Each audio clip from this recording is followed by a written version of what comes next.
오늘은 그 경매 이론을 총 정리를 좀 할 거거든요. 네, 그래서 좀 집중해서 따라와 주시면 좋을 것 같은데 내용을 잘 이해가 안 가고 모르시더라도 크게 뭐 이렇게 걱정하실 필요는 없을 것 같아요. 자, 이제 그럼 수업 시작하도록 하겠습니다. 네. 네, 안녕하세요. 반갑습니다. 네. 제가 사실 20년 동안 강의하면서 수업 마치고 그냥 이렇게 매번 가본 적은 처음인 것 같아요. 네, 항상 강의 마치고 나면 같이 뭐 맥주 한잔 하든지 뭐 밥을 먹든지 네, 이렇게 보통 많이 하는데 우리 뭐 종강 때는 제가 일단은 시간을 좀 비워볼 수 있는 방향으로 일단은 한번 해보겠습니다. 혹시 뭐 이렇게 원하시는 분들이 있으면 네. 자, 요 앞에 지금 프린트물 있죠? 네, 요 프린트물을 가지고 먼저 오늘 이론을 먼저 하고 그 다음에 물건들 하나씩 보면서 네, 들어가도록 하겠습니다. 자, 여기 보면은 주택임대차보호법 네, 그 다음에 상가금 임대차보호법 나오는데 자, 임대차보호법과 경매 먼저 보겠습니다.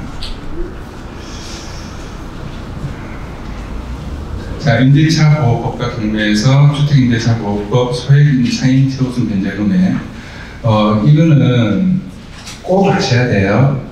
경매하시면서 상가건물 임대차보호법은 이제 환상보전금의 범위가 어디까지 적용되는지 꼭 아셔야 되고요. 주택임대차보호법에서는 소액임차인에 관해서 분석을 할 줄 아셔야 됩니다. 그 이유는 임차인의 배당 분석을 하지 못하면은 입찰을 할 수가 없어요. 만약에 선순위 배당력 있는 임차인이 있으면 임차인의 배당 분석을 해서 인수하는 금액이 얼마인지 알고 들어가야 되거든요. 근데 기본적으로 소액 임차인 주택 같은 경우에는 꼭 분석을 하고 들어가셔야 됩니다. 우리가 나중에 물건 보면서 또 같이 할 거니까. 자, 조건은 소액 임차인 최우선 변제 금액을 받으려고 하면은 조건은 경매 개시 결정 기입 등기 전까지, 그러니까 경매에 들어가기 전까지 그 말이에요.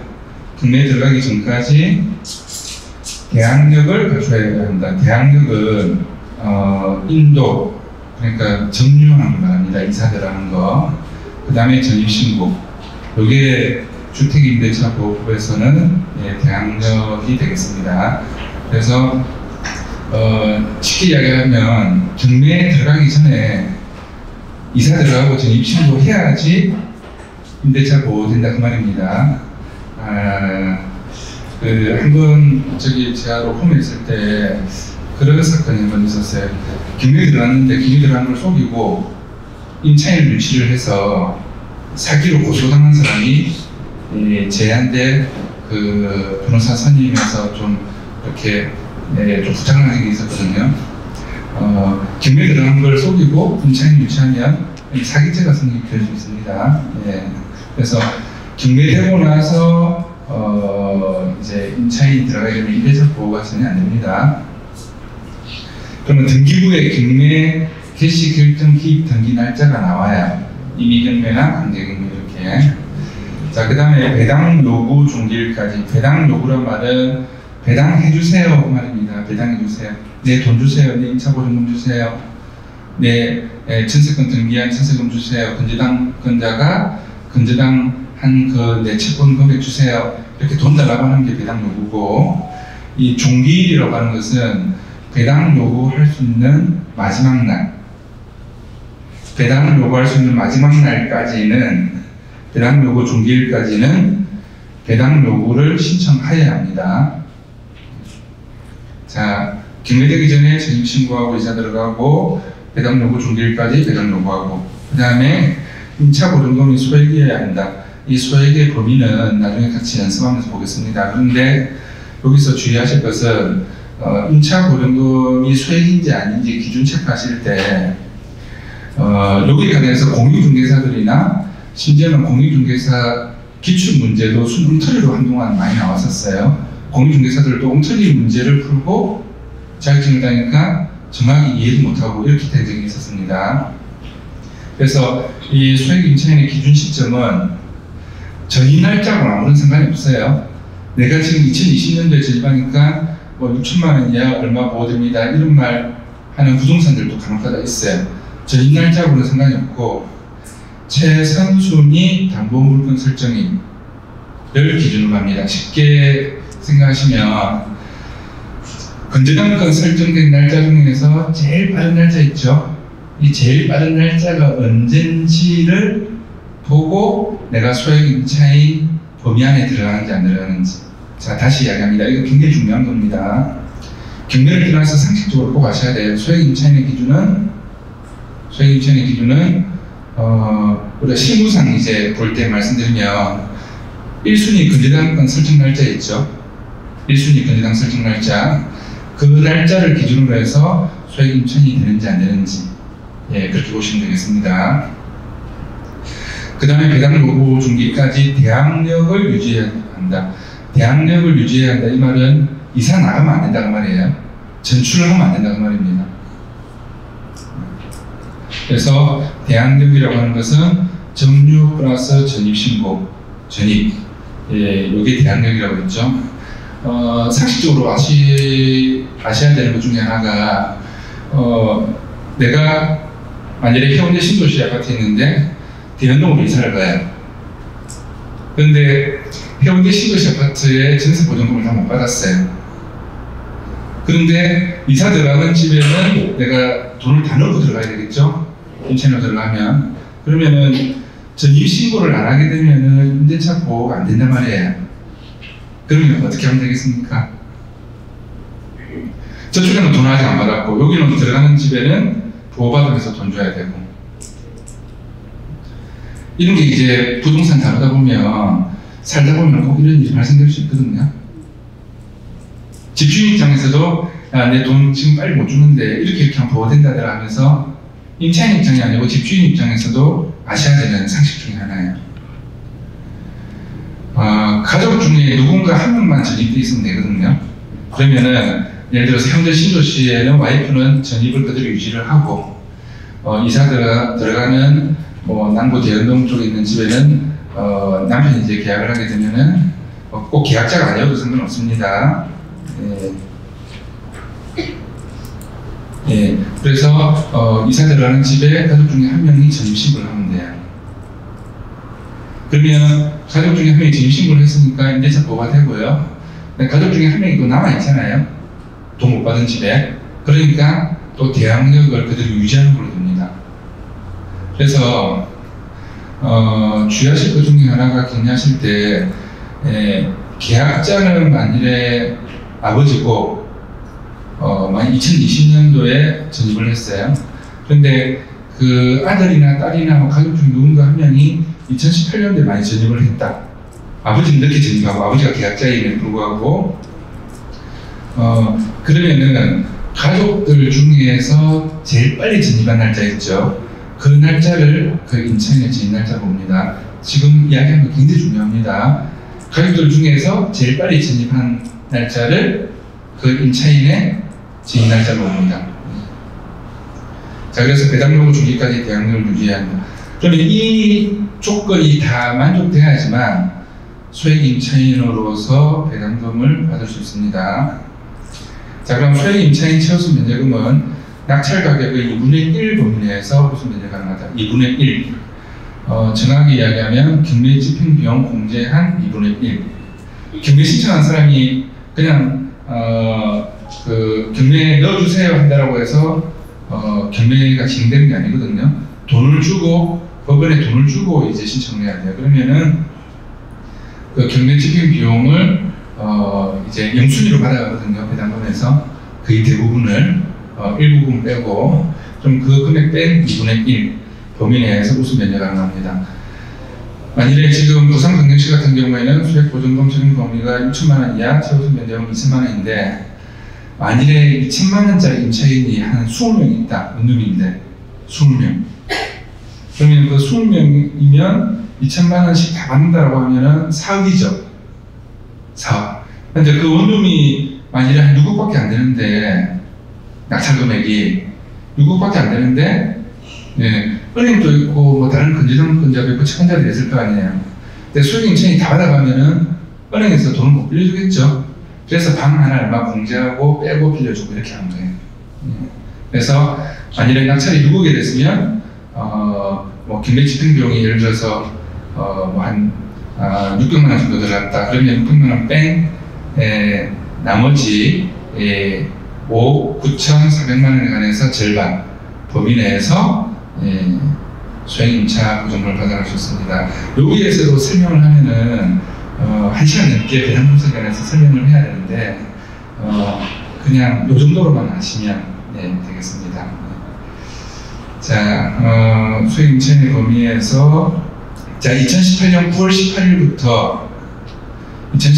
18일부터 군제 기장부는 해당이 안 되고 기장부는 그 외 지역으로 해서 보증금 5천만 원 이하죠. 최하수 면적은 1,400만 원. 그럼 2018년 9월 18일부터 이 말은 건재당권 날짜 1순위 처음 최초 건재당 날짜 있죠. 요게 만일에 2018년 9월 18일 이후면 만일에 2019년도에 건재당을 이제 했어요. 내가 들어가는 집에 임차인으로서 들어가는 집에 그러면은 2018년 9월 18일 이후잖아요. 2019년도니까 그러면은 6천만 원 이하 임차 보증금을 건 사람은 최우수 면적금 2천만 원을 최우수 면적금으로 해서 굉장히 빠른 순위 1순위로 거의 1순위로 신분상 1순위로 받아갈 수 있습니다. 그런데 주택에서 뭐 보증금 6천에 월세 100 이렇게 했다. 월세는 계산하지 않습니다. 월세는 계산하지 않고 뭐만 실제로 건 임차 보증금만 계산합니다. 자, 이거는 경매를 떠나서 상식적으로 꼭 하셔야 됩니다. 대한민국 국민이면 다 하셔야 되는데 이런 공부가 평생교육원이나 대학교에서 다 이렇게 비싼 수강료 주고 부동산 강의 듣고 이렇게 하는 게 초중고 과정에 이런 내용이 안 나와 있어요. 근데 우리가 살면서는 꼭 알아야 되잖아요. 그러니까 사람들이 부동산 공부를 하는 거예요. 자, 그럼 기장부는 만일에 5천만 원 이하인데 5,100만 원 걸고 들어갔다. 그러면 수익 임차인이 안 되는 거예요. 최우수 면적금은 해당이 안 돼요. 단돈 1원이라도 더 많으면 수익 임차인이 안 되는 겁니다. 그러면 수익 임차인이 안 되면 이 임차인이 자기 돈을 보호받을 수 있는 방법은 나머지 하나밖에 없어요. 우선 면적금. 그 우선 면적금은 확정일자나 전세권 등기에서 배당받는 것밖에 없습니다. 확정일자나 전세권 등기. 그 다음에 확정일자와 전세권에서도 구분해서 하셔야 되는 게 확정일자는 배당이 토지 건물 전세에서 배당이 되거든요. 배당이. 근데 전세권 등기는 전세권 등기한 건물에서만 배당이 돼요. 만일에 아파트 같은 집합 건물 같으면 전세권 등기가 대지권 지분에 같이 미치니까 상관이 없어요. 근데 만일에 주택에 들어갔다든지 내가 상가 건물에 들어가면서 치과 병원을 한다든지 장사를 한다든지 그렇게 이제 들어가는 경우에는 전세권 등기를 상가 건물에만 보통 하거든요. 그러면 상가 건물에서만 내가 임차인의 전세권 등기하게 배당이 돼요. 지금 방금 이야기한 것도 굉장히 중요합니다. 뭐 장사를 하고 들어가셨는데 아니면 내 집에 가족이 병원 한다고 전세 보증금 뭐 매듭을 걸고 들어가는데 보통 전세권 등기만 하고 들어가시거든요.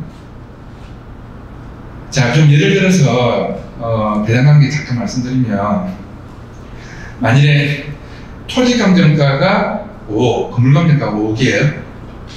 그럼 합쳐서 이 상가 건물의 감정가는 10억이 되지 않습니까? 근데 만일에 내가 1순위로 전세권 등기를 뭐 엄청나게 많이 해서 예를 들어서 5억을 걸었다고 해요. 5억을 전세권 등기를. 근데 만일에 낙찰이 8억이 됐다. 8억.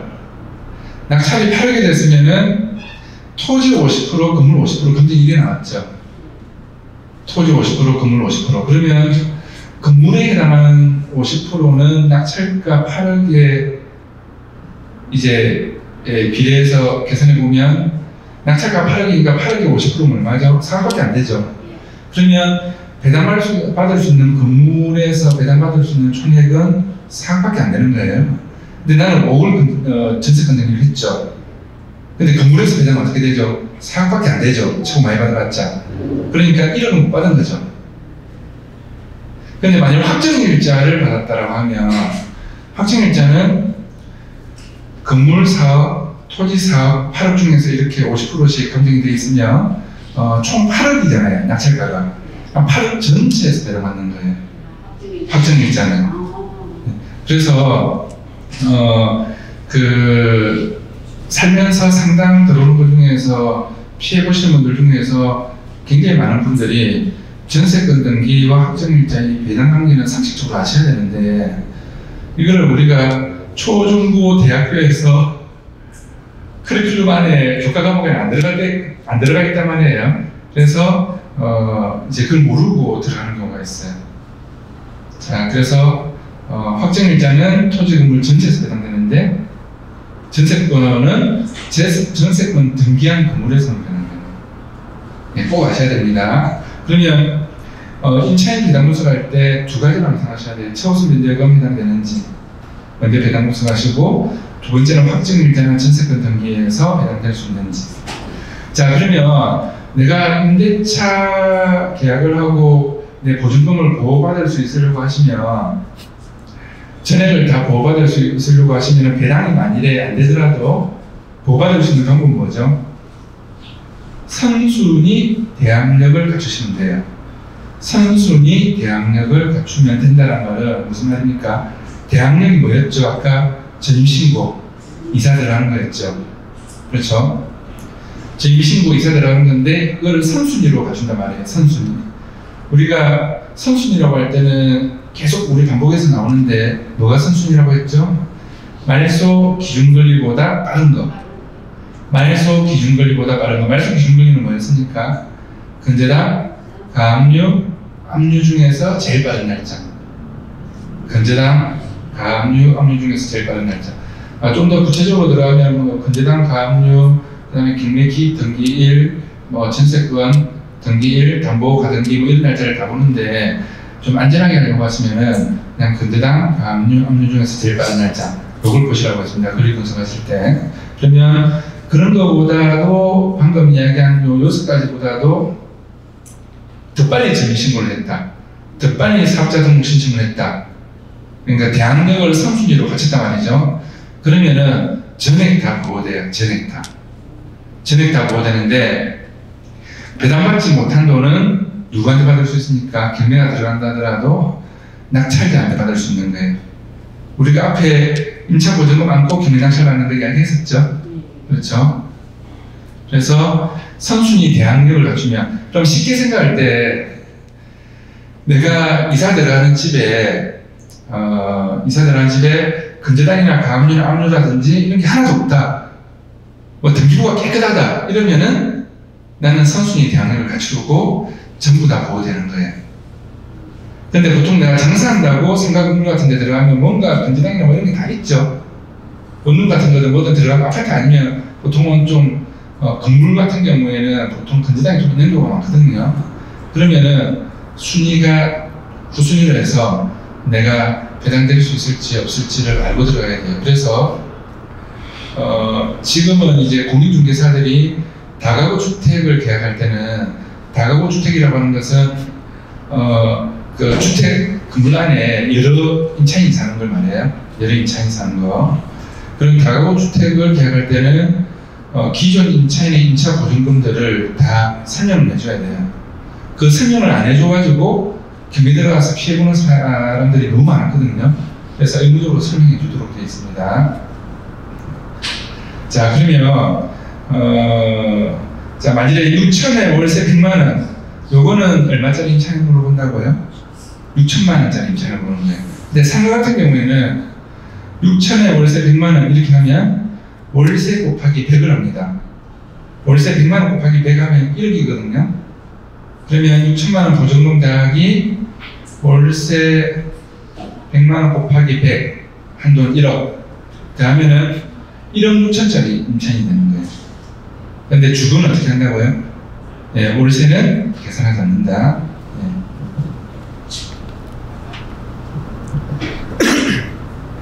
자, 그럼 만일에 건재당이 2016년 4월 1일 날 돼 있었다. 건재당이. 자, 앞에 한번 봐보세요. 건재당이 언제 됐다고요? 2016년 4월 1일. 2016년 4월 1일. 그러면 3월 31일부터 9월 17일 이 사이에 들어가죠? 그렇죠? 그러면은 광역시 6천만원, 2천만원, 5천만원, 1,700만원. 그렇습니다. 일단 이게 지금 그 비슷하고 똑같아요. 자, 근데 2014년 1월 1일부터 2016년 3월 30일까지 요 사이에 건재당이 들어간다.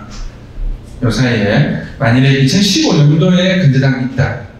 첫 번째 건재당이. 그럼 기장분은 어떻게 되죠? 4,500만원 이하만 해당되죠? 자, 이게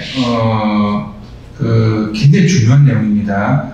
경매에서 다른 건 몰라도 이제 이 정도 배당 분석은 할 줄 아셔야 돼요. 자, 2020년도에 전입을 하는데 올해 전입을 해요.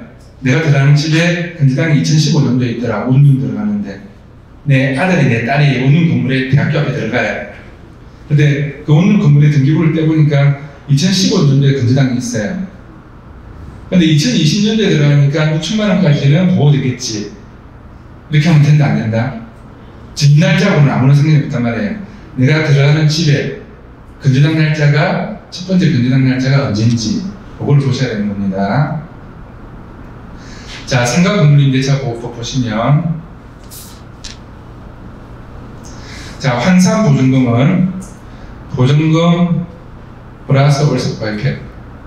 네, 이렇게 하고, 그 다음에 아까 이 범위 이 내용 있잖아요. 여기에 관해서 최초 주택임대차 보호법 나왔을 때부터 제가 블로그에 다 올려놨거든요. 전에 올려놓은 거 보셨죠? 그래서 앞에 날짜 이렇게 나오면은 앞에 날짜 글을 보시면 되겠습니다. 그런데 우리가 이제 실무 위주로 좀 하다 보니까 지금 최근 날짜만 프린트물에 적어놨습니다. 요 블로그 쭉 위에 올라가면 날짜들, 구체적인 날짜들 다 있습니다. 그래서 나중에 필요하시면 찾아보시면 되겠습니다. 자, 대항력은 건물의 인도, 사업자 등록 신청, 수행 임차인 최우선 변제 금액은 낙찰 가격의 2분의 1 범위 내에서 호소 변제 가능하다. 2013년 12월 31일까지는 3분의 1이었는데 여기 2분의 1로 늘어났습니다. 기정전은 2013년 12월 31일. 네, 참고로 아시면 되겠습니다. 그러면 상가건물 임대차 보호법 적용 대상 및 우선 변제권의 범위. 여기서는 수익 임차인에 해당하는 상가 임차인은 잘 없거든요. 예, 우리가 임차인 배당 분석할 때 실무상 주택은 꼭 이제 분석하셔야 되는데, 특히 다가구 주택 같은 거 입찰하실 때 상가는 이 적용 대상에 해당하는 환산 보증금을 꼭 아셔야 돼요. 그래서 자, 이것도 뭐하고 비교한단 말이죠. 1순위 건재당권 날짜, 1순위 건재당권 날짜하고 비교합니다. 내가 그 상가 계약에서 장사 시작한 날이 아니고, 예, 1순위 건재당권 날짜가 되는데, 그러면 2019년 4월 2일 이후에 건재당이 돼 있다. 등기부가 만약에 깨끗하다 이렇게 되면 어떻게 되죠? 등기부가 깨끗하다. 담보 물건이 하나도 없다. 그러면 무조건 2019년 4월 2일 이후겠죠. 등기부가 깨끗해서 건재당에 하나가 뭐 언젠가 들어간다고 하면 지금 2020년이니까 최소한 아무리 빨라도 2020년도 지금 7월 달에 건재당 들어갈 거 아니에요. 그렇죠? 그러면 등기부가 깨끗하면 2019년 4월 2일 그냥 이후라고 생각하시면 됩니다. 영세한 상가 임차인들이 참 퇴직하고 나서 참 많습니다. 그렇죠? 치킨집 차렸는데 닭 안 팔려서 망하고, 보증금 날려서 망하고, 예, 프랜차이즈 보증금에서 망하고, 인테리어 경비에서 망하고. 제가 살고 있는 아파트에 보면 한 5년을 넘게 장사하는 집이 상가가 10개 있으면 한 두세 개도 안 되는 것 같아요. 아파트 상가 있잖아요. 아파트 상가에 5년 넘게 장사하고 계신 분들이 10개 중에 두세 개도 안 되는 것 같아요. 그러면 나머지는 5년 안에 바뀌는 거거든요. 이 바뀔 때 또 바뀌면 이제 전 마음속으로 그런 생각이 듭니다. 아유, 저 사람 또 한 2, 3억 까먹고 나갔겠구나. 그냥 들어갔다가 나가면 바닥 불리금 주죠, 인테리어 하죠, 뭐 이래저래 돈 들어가죠. 장사 안 되고 마이너스 되니까 나갔을 거 아니에요. 적자 나와서 그 돈 나가죠. 그러면 기본이 억 단위 그냥 빵꾸 나가는 거예요. 네. 그런데 최소한 이 상가 건물 임대차 보법은 꼭 아셔야 돼요. 그래서 경리하고 상관없이 제가 지금 이 강의 이 목차안에 제가 상가 건물 임대차 보법에 관해서 링크를 많이 걸어놨거든요. 그래서 필요하시면은 나중에 꼭 찾아보시면 되겠습니다. 필요하시면 그러면 이 적용 대상 환산 보증금을 초과하더라도 보호되는 게 또 있어요. 그런 내용들 저번 주에 잠깐 했는데 예, 그런 내용들까지 좀 아시고 예, 들어가시면 좋겠습니다. 근데 이런 걸 누구한테 물어보잖아요. 물어보면 변호사도 법무사도 공인중개사도 명쾌하게 답해주는 사람이 없어요. 그러면 글들을 막 찾아보면 글들이 헷갈려요. 그래서 제가 좀 내용이 제일 정리된 것들만 지금 이 강의 목록 안에 다 넣어놨거든요. 그래서 필요하시면 보시면 되겠습니다. 네. 네. 여기 부산광역시는 5억 이하, 부산 3,800만 원. 네. 3,800만 원 있습니까? 이거 설명할 건데 부산 3,800만 원 돼 있는 거는 소액 임차인 범위를 이야기하는 겁니다. 네. 이렇게 질문하시는 분들이 보면 공부도 참 잘하시는 분들입니다. 네. 자, 그래서 이 적용 대상 환산 보증금 있잖아요. 기장금 포함입니다. 자, 기장금 포함 부산이라고 되어 있는 데 있잖아요. 이것도 글들을 찾아보면은 명쾌하게 되어 있는 데가 잘 없어요. 보면은 이게 기장분이 들어가는 건지 안 들어가는 건지. 아까 주택임대차 보고에서는 기장분은 별도로 봤었잖아요, 그렇죠? 별도로 봤었죠? 그런데 이 기장분이 들어가는 건지 안 들어가는 건지 헷갈리게 되어 있단 말이에요. 그래서 제가 이렇게 딱 정리해놨습니다. 자, 그러면 기장분 포함해서 2019년 4월 1일 이후에 근저당되어 있는 상가 건물 같으면은 임대차 보호는 얼마까지 된다고요? 6억 9천만 원까지. 그러면 보증금 1억에 월세 500만 원 정도 들어간다. 1억에 월세 500만 원. 그러면은 환산 보증금 계산하면은 어떻게 되죠? 보증금 1억 플러스 월세 500만 원 곱하기 100 이렇게 하면 보증금 1억 플러스 월세 500만 원 곱하기 100 하면은 월세 500만 원 곱하기 100 하면 5억이거든요. 5억 플러스 1억 하면 얼마죠? 6억이죠. 그러면은 6억 9천만 원 이하죠. 그럼 상가 건물 임대차 보호법 적용 대상인 거예요. 근데 만일에 보증금 2억에 월세 500만 원, 2억에 월세 500만 원 하면은 이거는 7억짜리 임차인이죠. 그럼 6억 9천 초과하죠. 그럼 상가 건물 임대차 보호법 안 되는 거예요. 그럼 확정일자 받아봤자?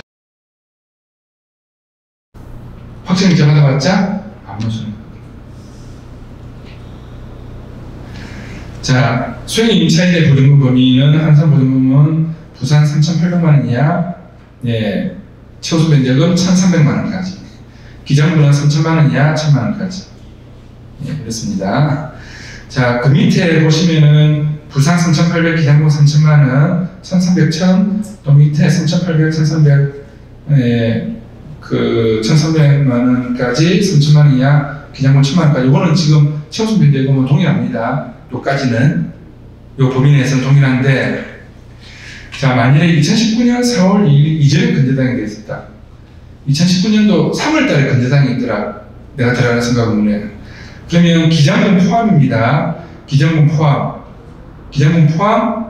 5억 이하까지 보호됩니다. 5억 이하까지. 그러면 내가 장사로 들어가는, 아니면 병원 기용을 한다고 들어가는데 2019년도 3월 달에 근저당이 있더라. 그러면 나는 5억 넘어가면 임대차 보호 된다고요? 안 된다고요? 안 된단 말이에요. 근데 보통 이렇게 들어갈 때 어떻게 들어가죠? 전세권 등기만 하고 들어가잖아요. 확정일자는 받아봤자 소용이 없죠. 예, 5억 초과에 해당되면, 여기서 5억 초과에 해당되면 확정일자는 의미가 없는 거예요. 그럴 때 전세권 등기만 하고 들어간단 말이에요. 그랬을 때 어떻게 된다고요? 건물에서만 배당된단 말이에요. 그런데 감정가를 보면은 만일에 건물이 한 20년, 30년 됐다 이러면은 감정이 만일에 10억이 나오면은, 경매감정이 10억이 나오면은 건물에 관한 포지션이 얼마 안 되거든요. 좀 10억이 감정이 나와서 감정이 10억이다. 그러면은 보통 토지가 뭐 한 7억, 8억, 건물이 2, 3억 이렇게밖에 안 되거든요. 그럼 건물이 차지하는 포지션이 20%가 30%밖에 안 된단 말이에요. 그럼 이게 낙찰이 얼마에 되느냐에 따라서 그 비율대로 건물 배당할 수 있는 총액이 나오겠죠. 근데 내가 전세권 등기 있는데, 그러니까 건재당도 있고 전세권 등기도 뭐 내가 3순위고 이렇게 되면은 배당 순위에서 밀려서 하나도 못 받는단 말이에요.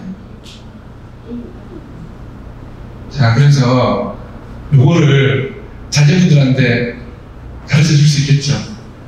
네, 가족들한테 뭐 장사 들어간다 이러면은, 네.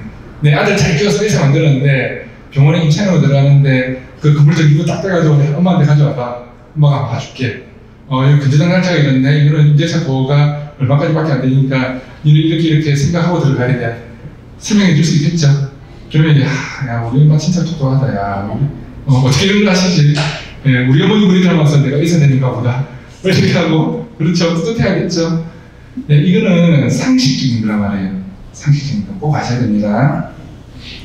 그런데 보세요. 만일에 2015년도에 건재당이 있더라. 이렇게 되면 어떻게 되죠? 팍 내려가죠. 부산광역시는 얼마입니까? 2억 4천. 근데 기장군은 어떻게 되죠? 1억 8천. 이하까지만 보거든요. 그래서 2014년도 1월 1일 날 2억 4천, 기장군 1억 8천 이렇게 했는데, 야, 이거 임대차 보호 안 되는 대상이 너무 많다. 상가건물 임대차 보호법은 계속 개정돼서 계속 업그레이드 됐거든요. 임차인들한테 유리하도록 뭐 5년 보장하고 10년 보장하고 권리금 보장하고 계속 업그레이드 돼서 임차인들이 유리하게 계속 이렇게 좀 많이 이제 개정이 많이 됐죠. 그런데 2018년 1월 25일까지 광역시 부산 같은 경우에 2억 4천만 원까지 밖에 보호 안 해줬단 말이에요. 그러고 나서 5억으로 해서 두 배가 넘게 뛰어버렸죠. 그렇죠? 네.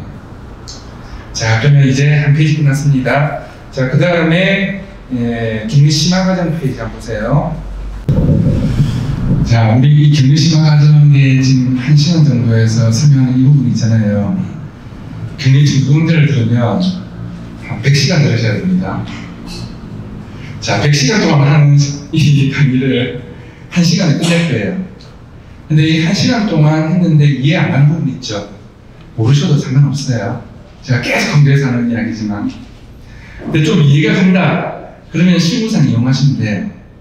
그런데 100시간 동안 이 경리진주관계에서 강의하는 이 강의 내용 중에서 일반적인 입찰자가 알아야 되는 거는 지금 제가 가르쳐 드린 것만 아시면 돼요. 야, 100시간 동안 수업 들을 거를 1시간 동안 내가 실무상 알아야 될 거, 네, 1시간 동안 다 알고 하는 거예요. 네. 자, 그런데 이해가 안 가고 잘 모르겠다, 몰라도 된다. 자, 모르는 부분 있잖아요. 모르는 부분은 어떻게 하면 된다고 했죠? 그런 물건은 입찰하지 말라고 했죠. 그렇죠? 제일 간단한 방법입니다. 내가 애매한 부분은 입찰을 안 한다. 이걸 원칙으로 삼으셔야 돼요. 네. 자, 같이 한번 보겠습니다. 자, 배당 분석과 배당 기일. 자, 배당 기일은 배당해주는 날을 이야기합니다. 건재당권자, 임차인, 뭐 가압류권자, 압류권자, 실제로 돈 나눠주는 날 있죠? 이게 배당 기일이에요. 근데 교과서하고 좀 틀리고 실무에서는 대금 납부일로부터, 내가 잔금 납부했잖아요. 잔금 납부일로부터 보통 1개월 전후에 배당 기일을 지정합니다. 배당 기일. 그리고 주의하실 게, 만약에 경매 사건 번호 안에 물건이 여러 개 있잖아요. 물건 번호가 한 20개 있다. 원룸 101호부터 125까지. 그러면은 그 사건 번호 안에 모든 것들이 다 낙찰이 되고 나서 배당 기일이 잡히는 경우가 있어요. 실무상. 네, 그럼 명도가 조금 늦어질 수 있다는 거 주의하셔야 됩니다. 자, 배당 기일. 잔금 납부하고 나서 한 달 전후에 이루어진다. 이 정도는 아셔야 돼요. 거기 있는 임차인이 배당 받아야지만 나가겠죠. 명도를 할 수 있잖아요. 그렇죠? 자, 배당 순위는, 자, 1순위는 경매 집행 비용. 2순위는 제3취득자의 비용 상환 청구권 필요비와 유익비가 있습니다. 자, 필요비, 유익비 뭔지 몰라도 괜찮습니다. 자, 만일에 천재지변이 일어나서 태풍이 치는데 내 거실에 유리창이 깨졌다.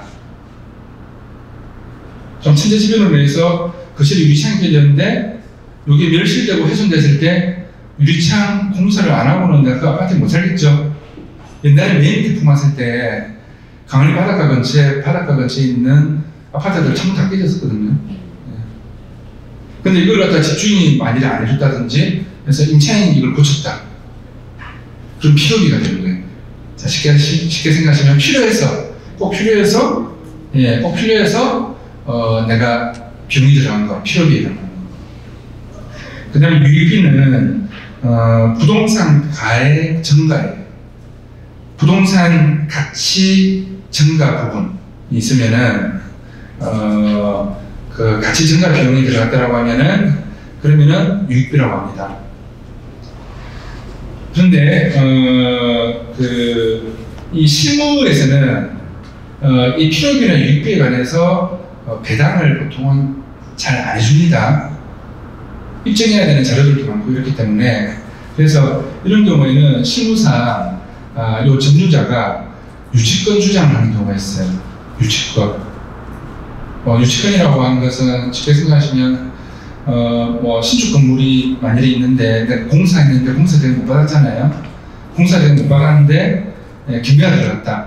그럼 억울하잖아요, 그렇죠? 공사 건축하신 분들은. 그래서 점유율이 있다.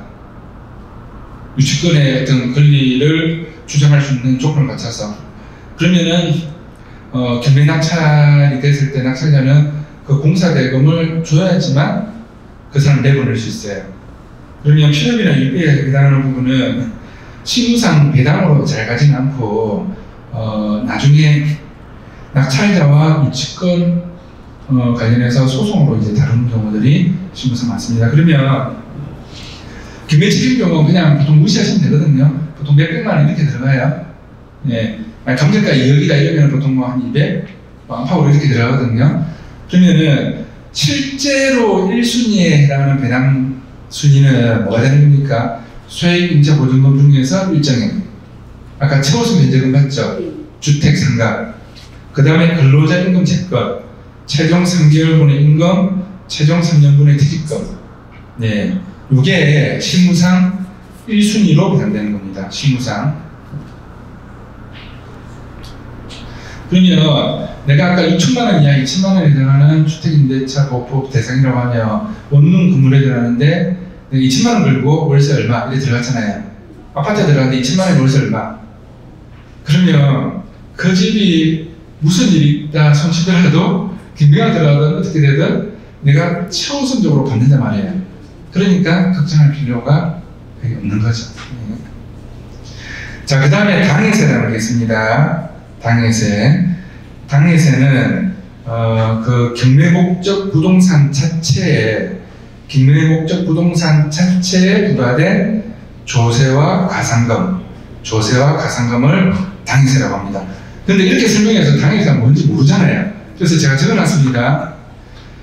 상속세, 증여세, 종합부동산세 이런 국세는 당해세에 해당합니다. 그 다음에 재산세, 자동차세 뭐 이런 지방세도 당해세에 해당합니다. 그러면 당해세라고 적혀져 있어요. 당해세라고. 이런 당해세는 압류 등기 날짜라든지 법정 기일이라든지 뭐 이런 거하고 상관이 없고요. 무조건 수익임차인 최우선 변제금 다음으로 세금이 먼저 배당받습니다. 이 당해세 때문에 제가 건지당 설정하고 돈을 한 1억 2천억 정도 못 받은 사건이 있었어요. 옛날에. 네, 당해세가 어떻게 되는지 뭐 이런 것들에 관해서 이제 건지당 설정하면서 들어갔지만 이게 확인이 안 되거든요. 그래서 만일에 이제 건지당 한다든지 뭐 이래 할 때 그 회사하고 이렇게 동관계가 만일에 이렇게 있잖아요. 회사가 소유주고 뭐 이렇게 될 때는 세금 부분이 건지당보다 빠르게 배당이 먼저 경미낙찰됐을 때 그런 경우도 있습니다. 그래서 금지당했다고 해서 내가 보호되지 않는 이런 게 있어요. 이것도 상식적으로 좀 아시면 좋습니다. 자, 당에서는 압류 등기 날짜라든지 이런 날짜하고 상관없이 어떻게 해요? 제일 먼저 배당받아갑니다. 자, 그 다음에 오순이 되어 있는 이 내용은 날짜 순서대로 배당받아간다고 생각하시면 됩니다. 날짜 순서대로. 금지당 날짜가 빠르면 금지당이 먼저, 확정일자나 전세금이 빠르면 확정일자가 먼저, 전세금이 먼저. 그 다음에 세금 중에서 국세지방세 중에서 법정기일이 빠르면 법정기일 빠르는 세금이 먼저. 자, 법정기일이 뭔지 여기 설명해 놨습니다. 자진신고일이나 자기 세금 내려고 자진신고한 날짜 있죠? 자진신고일이나 자진신고 안 한 사람들 중에서 납세고지서 얼마 납세하세요 고지서 발송한 날짜 있죠? 발송일. 요거를 이제 법정기일이라고 합니다. 그래서 납세고지서 발송일, 자진신고일 이렇게 안 나오고 그냥 법정기일 날짜가 언제다. 공매 같은 거 하시다 보면 예 질문하세요. 네. 납세고일이라는 게 도달주기를 적용해도 됩니까? 아니면 총괄주기를 그냥 자진신고한 날, 납세고지서 발송한 날. 발송한 날이니까 이거를 발송한 날로부터 받았든 안 받았든 상관이 없는 거예요. 네, 그러니까 발송한 날, 그 다음에 자진신고한 날, 요걸 이제 법정기일이라고 하는데 이게 도달주기, 송달주기인지 모르셔도 되는데 그냥 법정기일이라고 적혀져 있어요. 특히 압류 구매 같은 거 하다 보면 법정기일 날짜가 나오거든요. 네, 그럼 이 법정기일이 이제 꼭 아셔야 되는 거는 압류 등기 날짜와는 상관이 없어요. 법정기일이 좀 빠른 경우들이 많습니다. 뭐 6개월이 빠르다든지. 만일에 국세지방세 중에서 압류가 만일에 걸려져 있어요. 등기. 압류 등기가 만일에 2020년도 7월 달에 등기가 돼 있다. 압류, 세금 압류. 근데 나는 확정일자를 만약 6월 달에 받았어요. 2020년도 6월 달. 6월 달에 받고 들어갔어요. 근데 이 7월 달에 압류 등기되어 있는 법정기일이 만일에 5월 달이라고 하면, 그러니까 납세고지서 발송한 날짜나 자진신고한 날짜가 만일에 5월 달이라고 하면 법정기일이 5월 달로 된단 말이에요. 그러면 압류 등기는 7월 달에 했지만 등기부에는 7월 달에 날짜가 나온단 말이에요. 세금 압류가. 하지만 이 7월 달에 압류 등기한 이 세금의 법정기일은 5월 달이 될 수도 있다는 거예요. 그러면은 네, 이 날짜 모르잖아요, 그렇죠? 확정일자가 순위가 어떻게 됩니까? 후순위로 밀리는 거예요.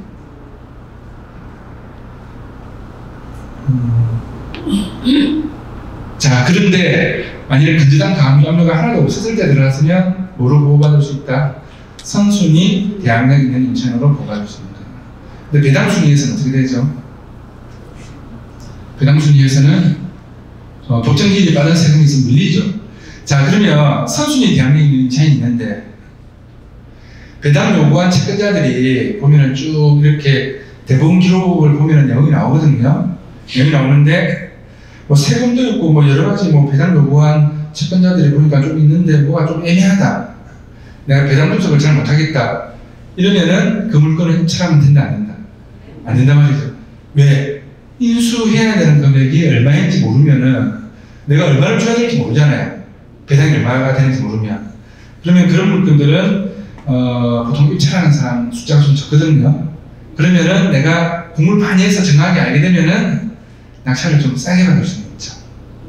그런데 위험한 것은 부동산에서는 아예 안 하는 게 낫다. 요 철칙으로 지키시고 가셔야 됩니다.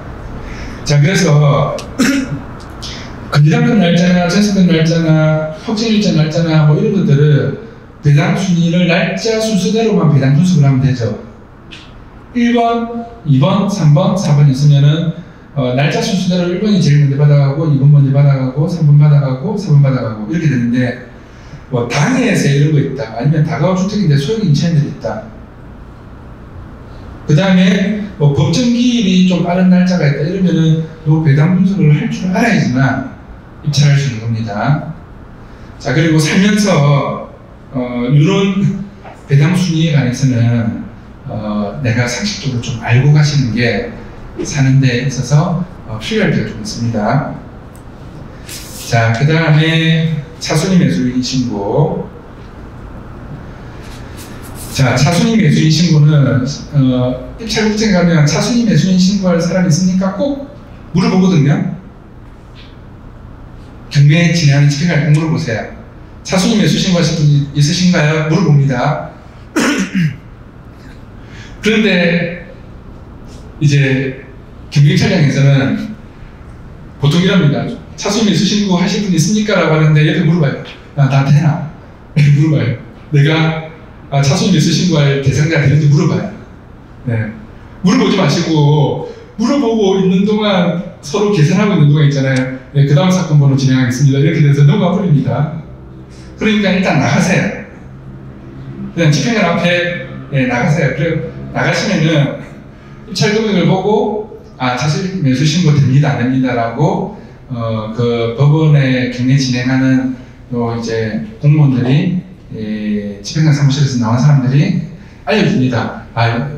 이제 당신은 해당이 안 됩니다. 해당되겠네요. 그냥 나갔는데 또 자기보다 더 많이 쓰러운 사람이 있으면은 그 사람이 이제 우선권이 또 있고 이렇게 됩니다. 그런데 우리가 계산을 할 수 있어야 돼요. 계산은. 그래서 자, 최고가 매수인 이외의 입찰가 중에서 최고가 매수인이라고 하는 것은 낙찰자를 말합니다. 만일에 최저입찰가가 1억이다. 최저입찰가 1억이다. 근데 낙찰이 1억 2천에 됐어요.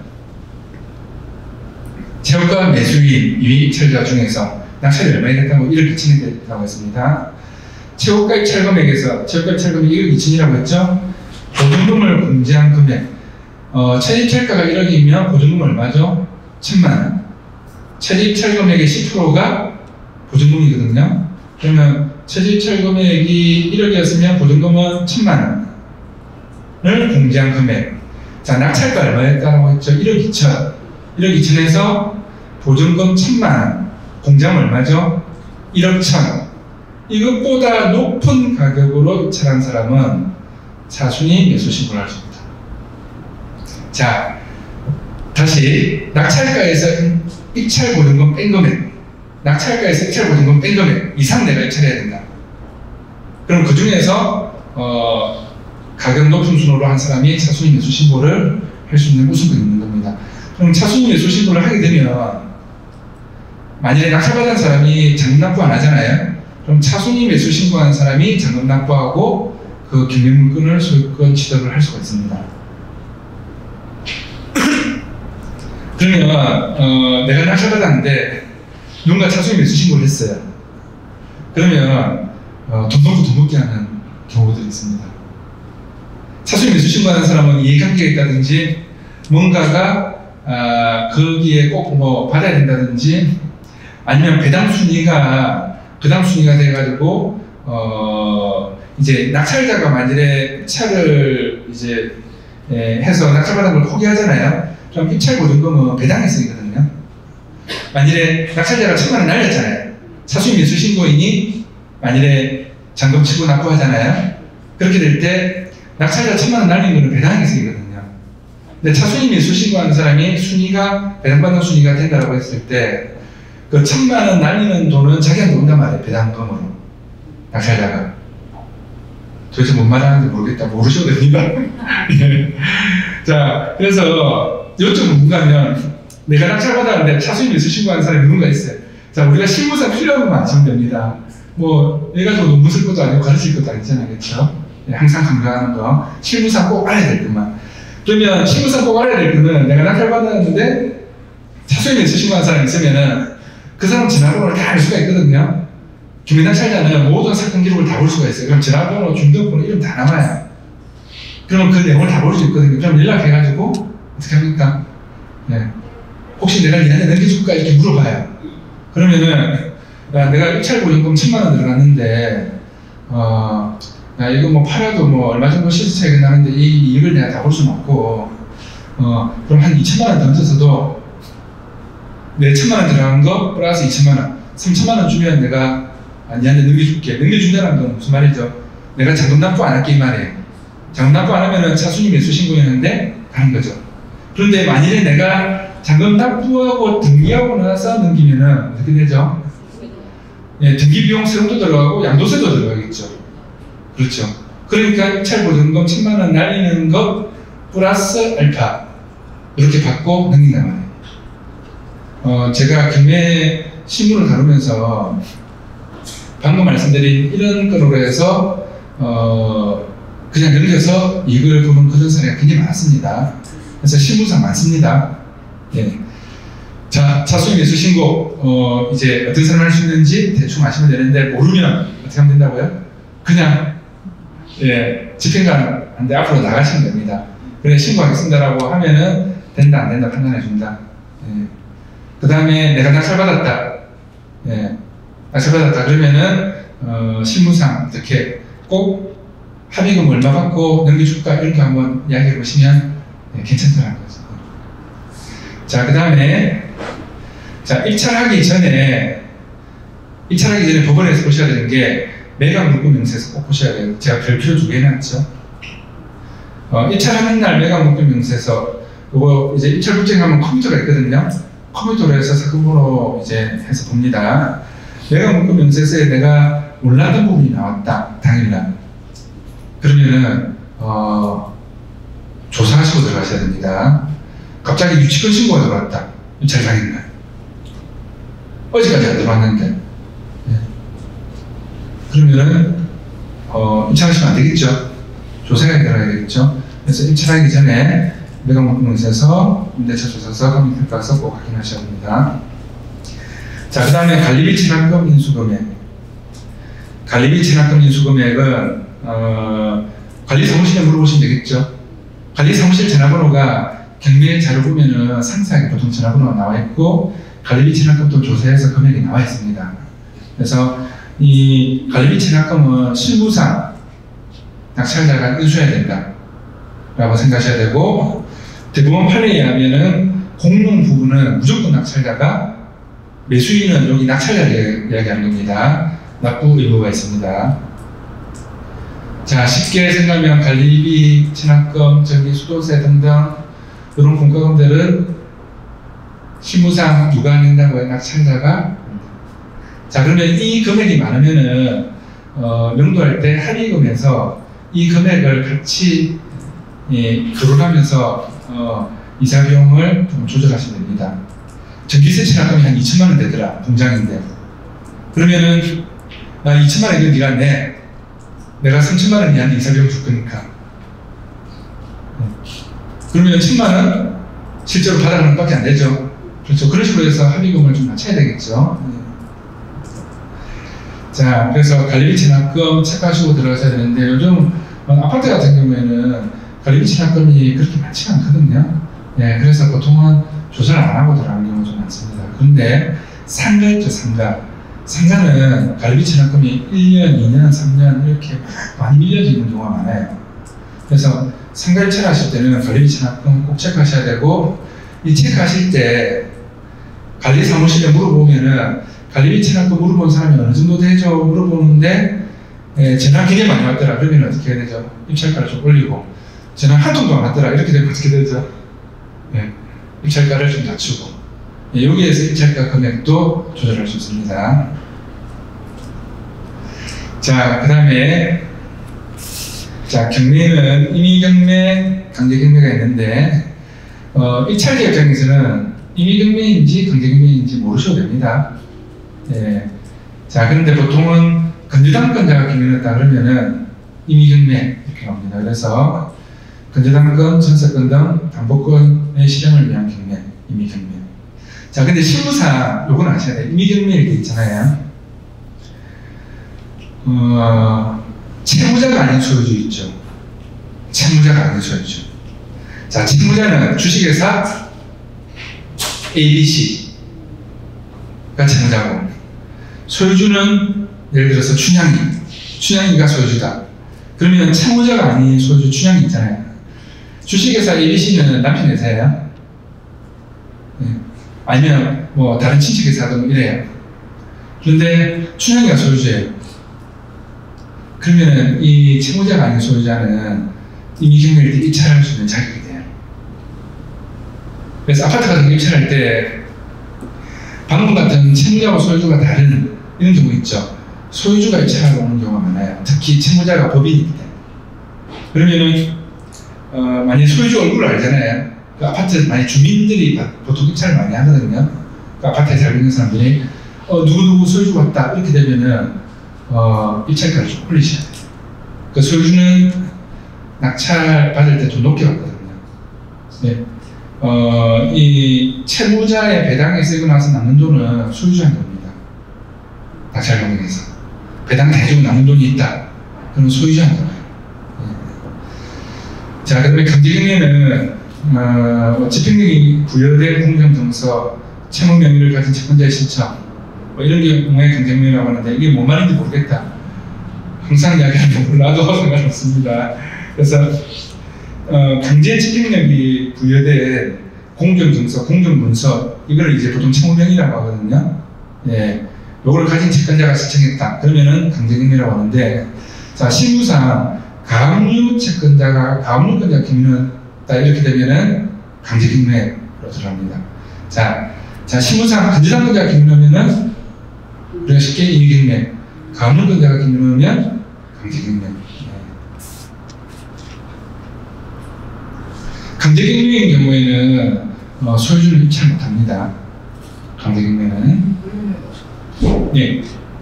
채권자가 건재당을 설정해놓고 경우에는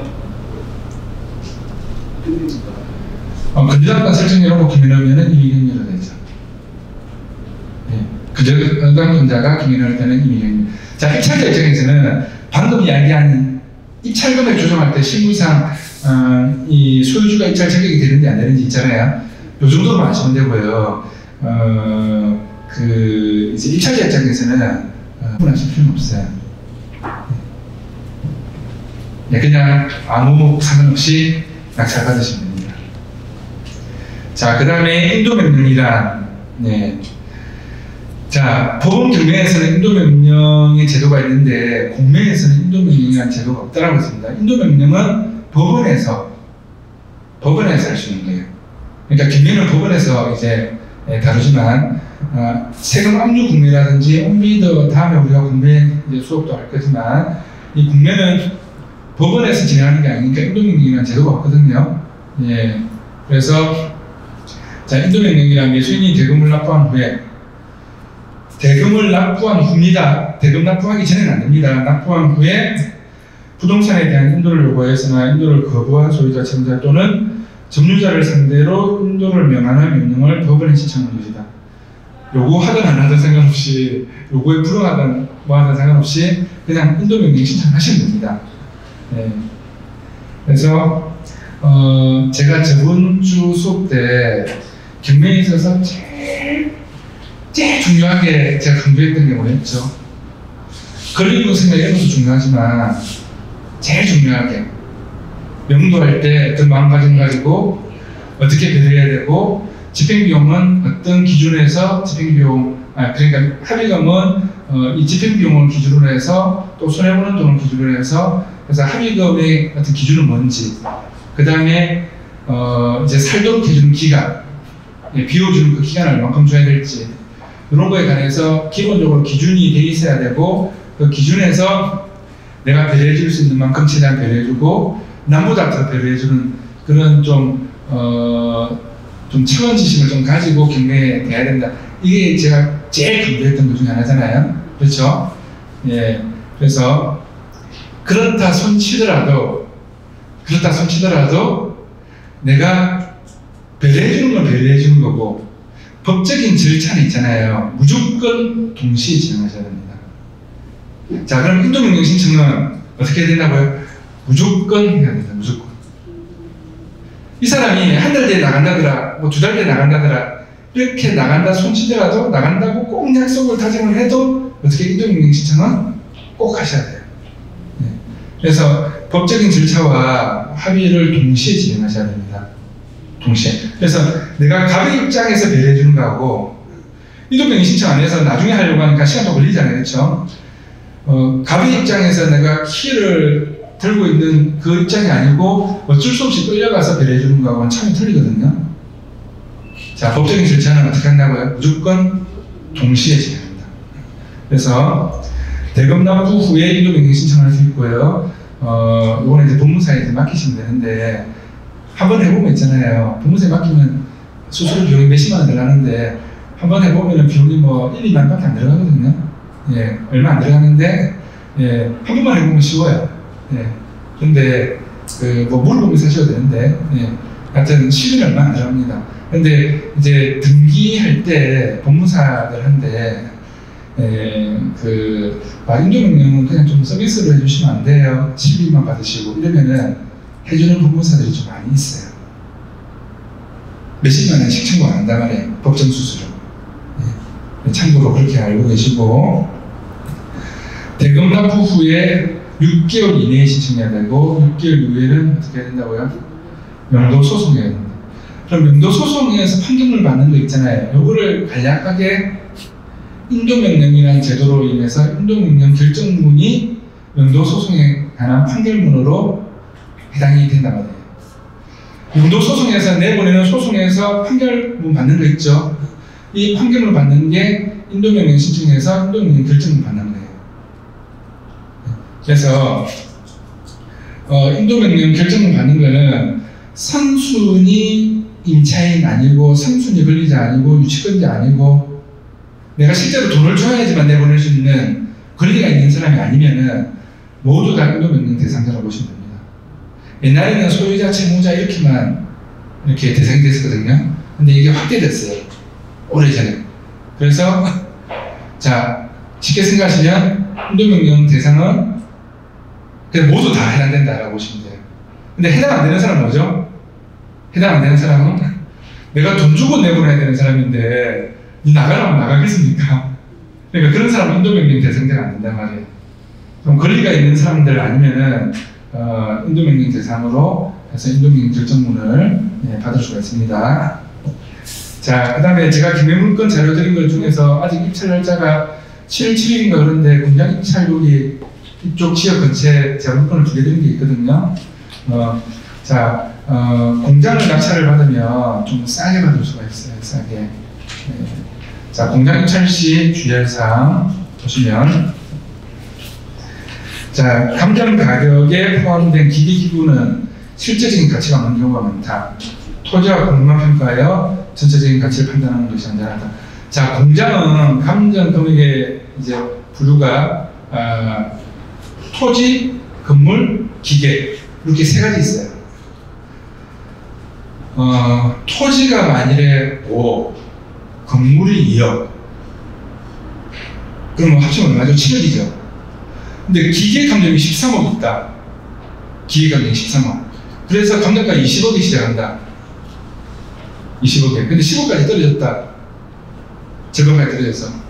근데 토지 건물 감정은 얼마였죠? 5, 여기에서 아까 7억이었죠. 근데 기계 감정이 13억이 돼 있단 말이에요.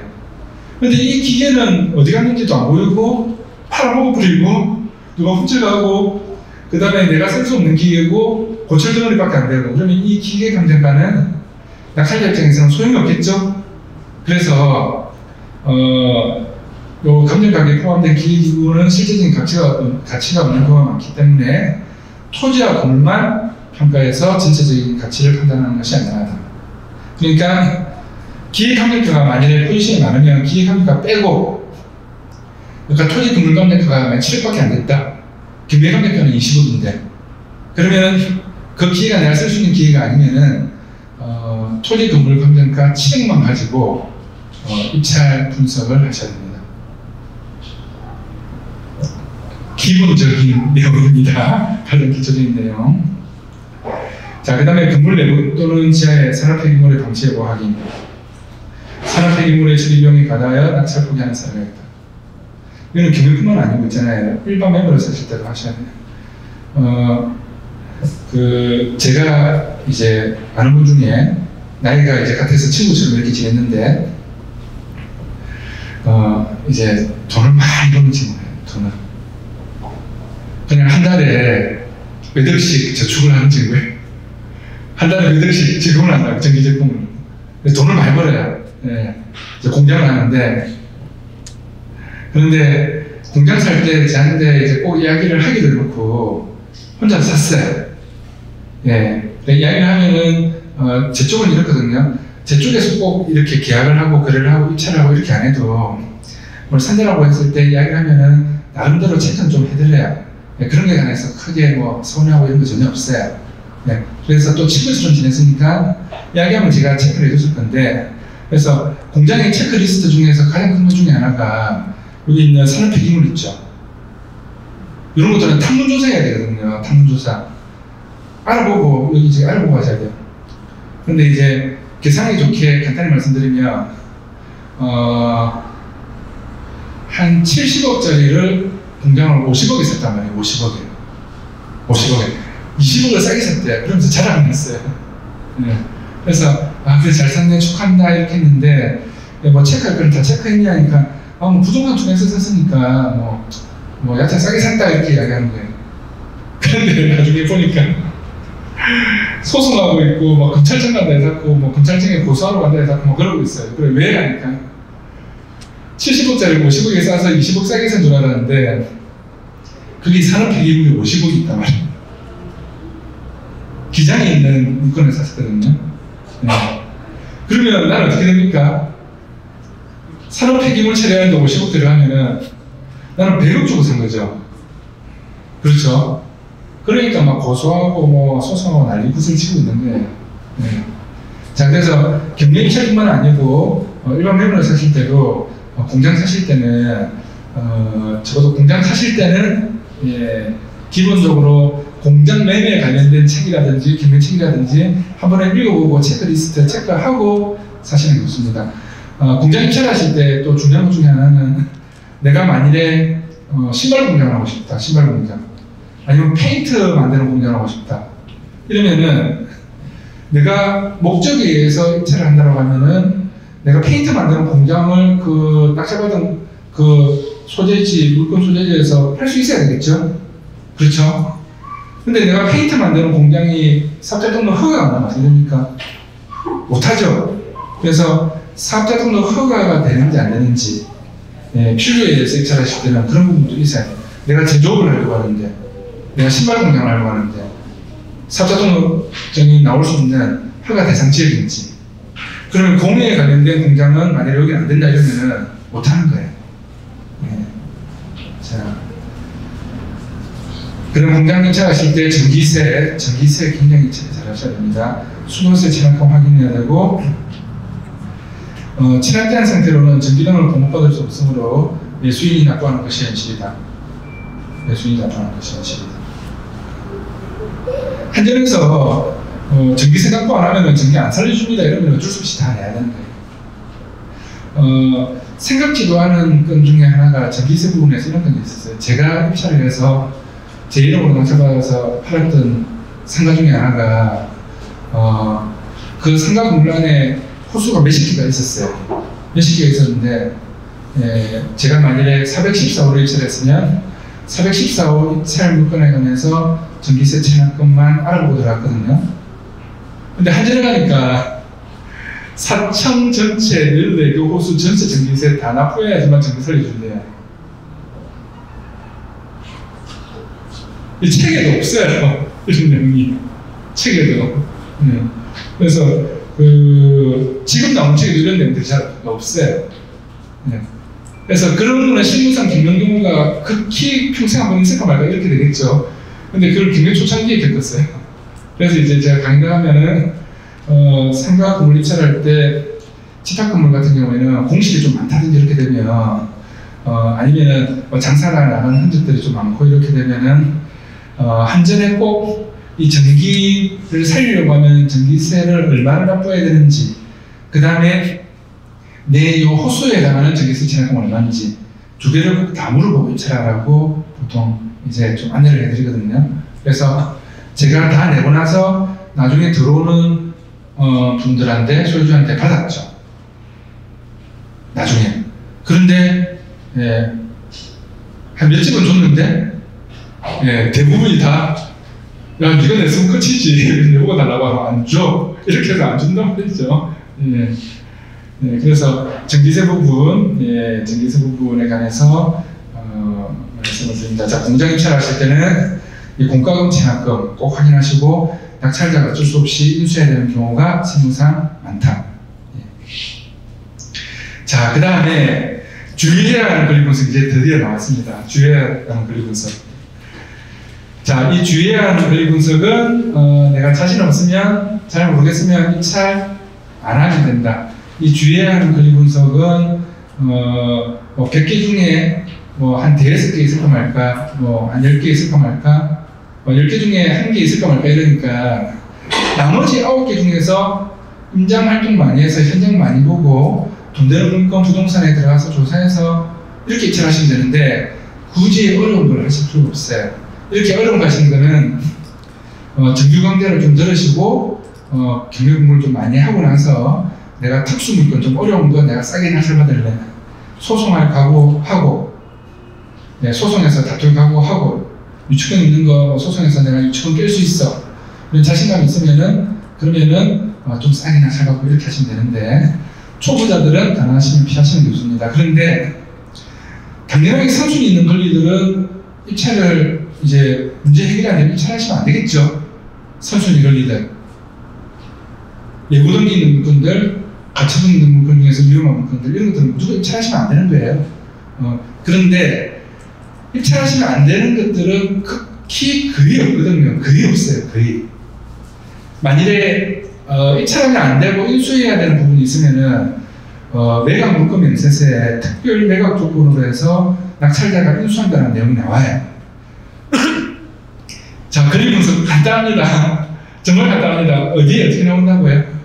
매각 물건 면세세 특별 매각 조건으로 인수해야 되는 권리, 만약에 토지 별도 등기가 있는데 이 토지 별도 등기에 관해서 낙찰자가 건재당권 별도 등기 있는 것을 인수해야 된다. 이런 인수해야 되는 권리들에 관해서는 매각 물건 면세세 내용이 나오거든요. 그럼 그 내용이 없는 것들은 보통은 해당이 안 돼요. 그러면은 극히 거의 드물거든요. 드문데 여기서 최소한 요 정도는 아시면 좋다는 거예요. 대지권 없는 거, 대지권 미등기, 토지 별도 등기. 이거는 뭐지? 분석하는 거 지금 저와 같이 하시면은 충분히 권리 분석하고 입찰하실 수 있습니다. 그다음 유치권에 해당 안 되는 거 간단하게 분석할 수 있습니다. 그다음 지분 경매, 는 어떤 장점이 있지, 단점이 있지, 이런 것들. 제시의 건물은 뭐지? 제시의 건물 제외 포함은 뭐지? 이 정도는 아셔야 되거든요. 그 다음에 법정지상권, 자, 그 다음에 선순위 인수권리, 선순위 대항력 있는 임차인 인수검액. 주의해야 할 가처분은 뭐지? 소유권과 관련된 가처분이 있으면은 후순위라도 입찰하실 때 좀 조심하셔야 돼요. 근데 건재당권에 대한 가처분, 사회행위에서 거짓말로 이렇게 이제 가짜로 이렇게 건재당권 해놓은 거 아니냐, 이런 그런 가처분 있잖아요. 그런 가처분은 후순위면은 별 문제될 게 없어요. 그런데 소유권에 관련된 가처분 있죠. 소유권이 이거는 효력이 없다, 예, 소유권이 잘못됐다, 이런 가처분, 이런 것들은 이제 후순위라도 주의해야 되거든요. 그 다음에 예고등기에 있는 거, 가등기 아니면 소유권 소송과 관련된 예고등기가 있다, 이런 것들은 하시면 안 돼요. 예고등기는 선순위 후순위 상관이 없어요. 선순위 후순위 상관없고, 분묘기식권 묘지 있는 거 내가 감당할 수 있는 능력이 안 되면, 좀 전문가들의 묘지만 입찰하는 사람들이 있어요. 진짜 묘지만 입찰하는 사람들. 그럼 분묘기식권에 관련된 내용, 판례 이런 것들 한 몇십 페이지 쫙 보고 나면은 충분히 이해가 가고 할 수 있어요. 근데 초보자들은 좀 피하시는 게 낫겠죠. 그 다음에 대위변제, 저번 주에도 잠깐 설명드렸지만 대위변제는 어떤 건지, 농지 낙찰받을 때는 농지지적 자격증명 어떻게 하는지. 자, 여기 있잖아요. 여기 한 100시간 강의하는 내용이에요. 그런데 우리 오늘 하고 다음 시간에 또 연결해서 하고 물건 보면서 공부 좀 다루고 이제 제가 첫 시간에 이제 세금 부분도 좀 설명드리고 재개발, 재건축도 좀 설명드렸기 때문에 조금 밀리지만은 일단 우리 내용은 다 할 거예요. 그래서 이 내용을 제가 30분 안에 끝낼 거예요. 이 내용을.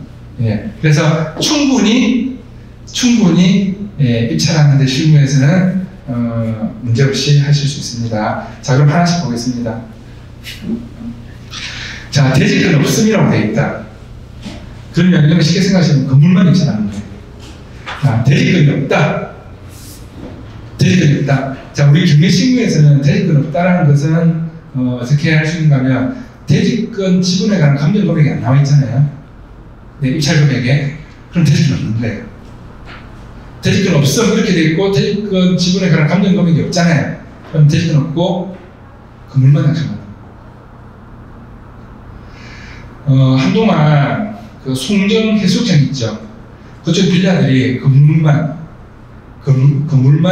낙찰된 경우들이 한동안 좀 있었어요.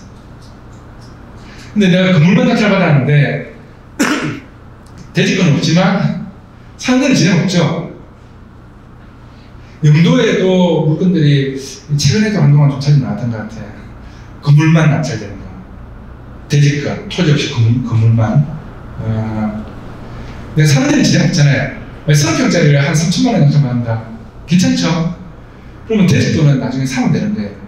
그 토지 소유주하거든요. 그러면 토지 소유주는 좀 답답해하거든요. 필요해서 좀 싸게 살 수도 있어요. 좀 합치면은 싼 거죠. 그런데 재건축에서 제가 첫 시간에 뭐라고 했죠? 대지권 지분과 건물과 두 개를 동시에 가져야지만 조합원장이 나온다고 했죠. 대지권 지분이 없으면 재건축 조합원장이 나오지 않는다고 했습니다. 꼭 아셔야 되는 가장 기초적인 부분. 자, 대지권이 없는 것은 건물만 낙찰받는 거다. 그럼 대지권 지분은 나중에 매수하시면 돼요. 그 다음에 대지권 미등기는 뭔지. 대지권 미등기는 그냥 대지권이 등기되어 있지 않다고 말이에요. 대지권 지분이 어떻게 등기되어 있지 않다. 재개발이나 이런 것들 있잖아요. 아니면 LH에서 분양하는 아파트라든지 주택공사, 토지공사 이런 것들은 대지권 등기가 늦게 되는 경우들이 있어요. 그런데 분양받은 사람이 대지권 지분에 관해서 분양 대금에서 납부를 했잖아요. 좀 상관이 없어요. 보통 거의 다 납부하겠죠. 그래서 절차가 늦어지는 거예요. 근데 경매 입찰할 때는 실무상 어떻게 분석하시면 되는가 하면 대지권 지분이 내 경매 입찰하는 감정가에 포함되어 있는지 안 되어 있는지 이렇게 보시면 돼요. 이 이론을 조금 하다가 경매 문건을 조금 보면서 하고 이 뒤에 있는 이론을 조금 다음 시간에 미루겠습니다. 이제 요 실무에서 들어가서 좀 설명드리면 좋을 것 같아서. 자, 감정가에 포함되어 있는지 안 되는지 보시면 된단 말이죠. 자, 토지 별도 등기는 뭔가 하면 대지권 지분에 문제가 있는 거예요. 대지권 지분에 문제가 있어서 대지권 지분에 근저당이나 가압류나 압류 이런 게 있다. 그러면은 토지 별도 등기 있다는 말이 등기부에 나오거든요. 그래서 이런 부분에 관해서 해결할 수 있어야 돼요. 그러면 토지 별도 등기까지만 일단 보겠는데, 자, 대지권 미등기는 대지권을 취득할 수 있는지 검토해야 한다. 아파트 사업 부지에 필지가 많아서 대지의 하필 및 한지 절차가 지연된 경우, 재개발 같은 경우에 필지가 많으니까 하필하는데 시간이 오래 걸리겠죠. 그래서 대지권 등기가 늦게 될 수 있다. 수분양자가 분양받은 사람이 대지 사용권인 대지 지분까지 분양받았다면 비록 대지권 등기가 되지 않았다 하더라도 낙찰 후에 매각 대금의 완납과 동시에 대지 지분에 대한 소유권을 취득할 수 있다. 감정평가서상의 전유 부분과 함께 대지권의 가격까지 포함하여 평가되고 법원이 그 가격을 최저 경매 가격으로 정하여 경매를 진행하였는지 확인 후에 입찰에 참여해야 한다. 조금 이따 보겠습니다.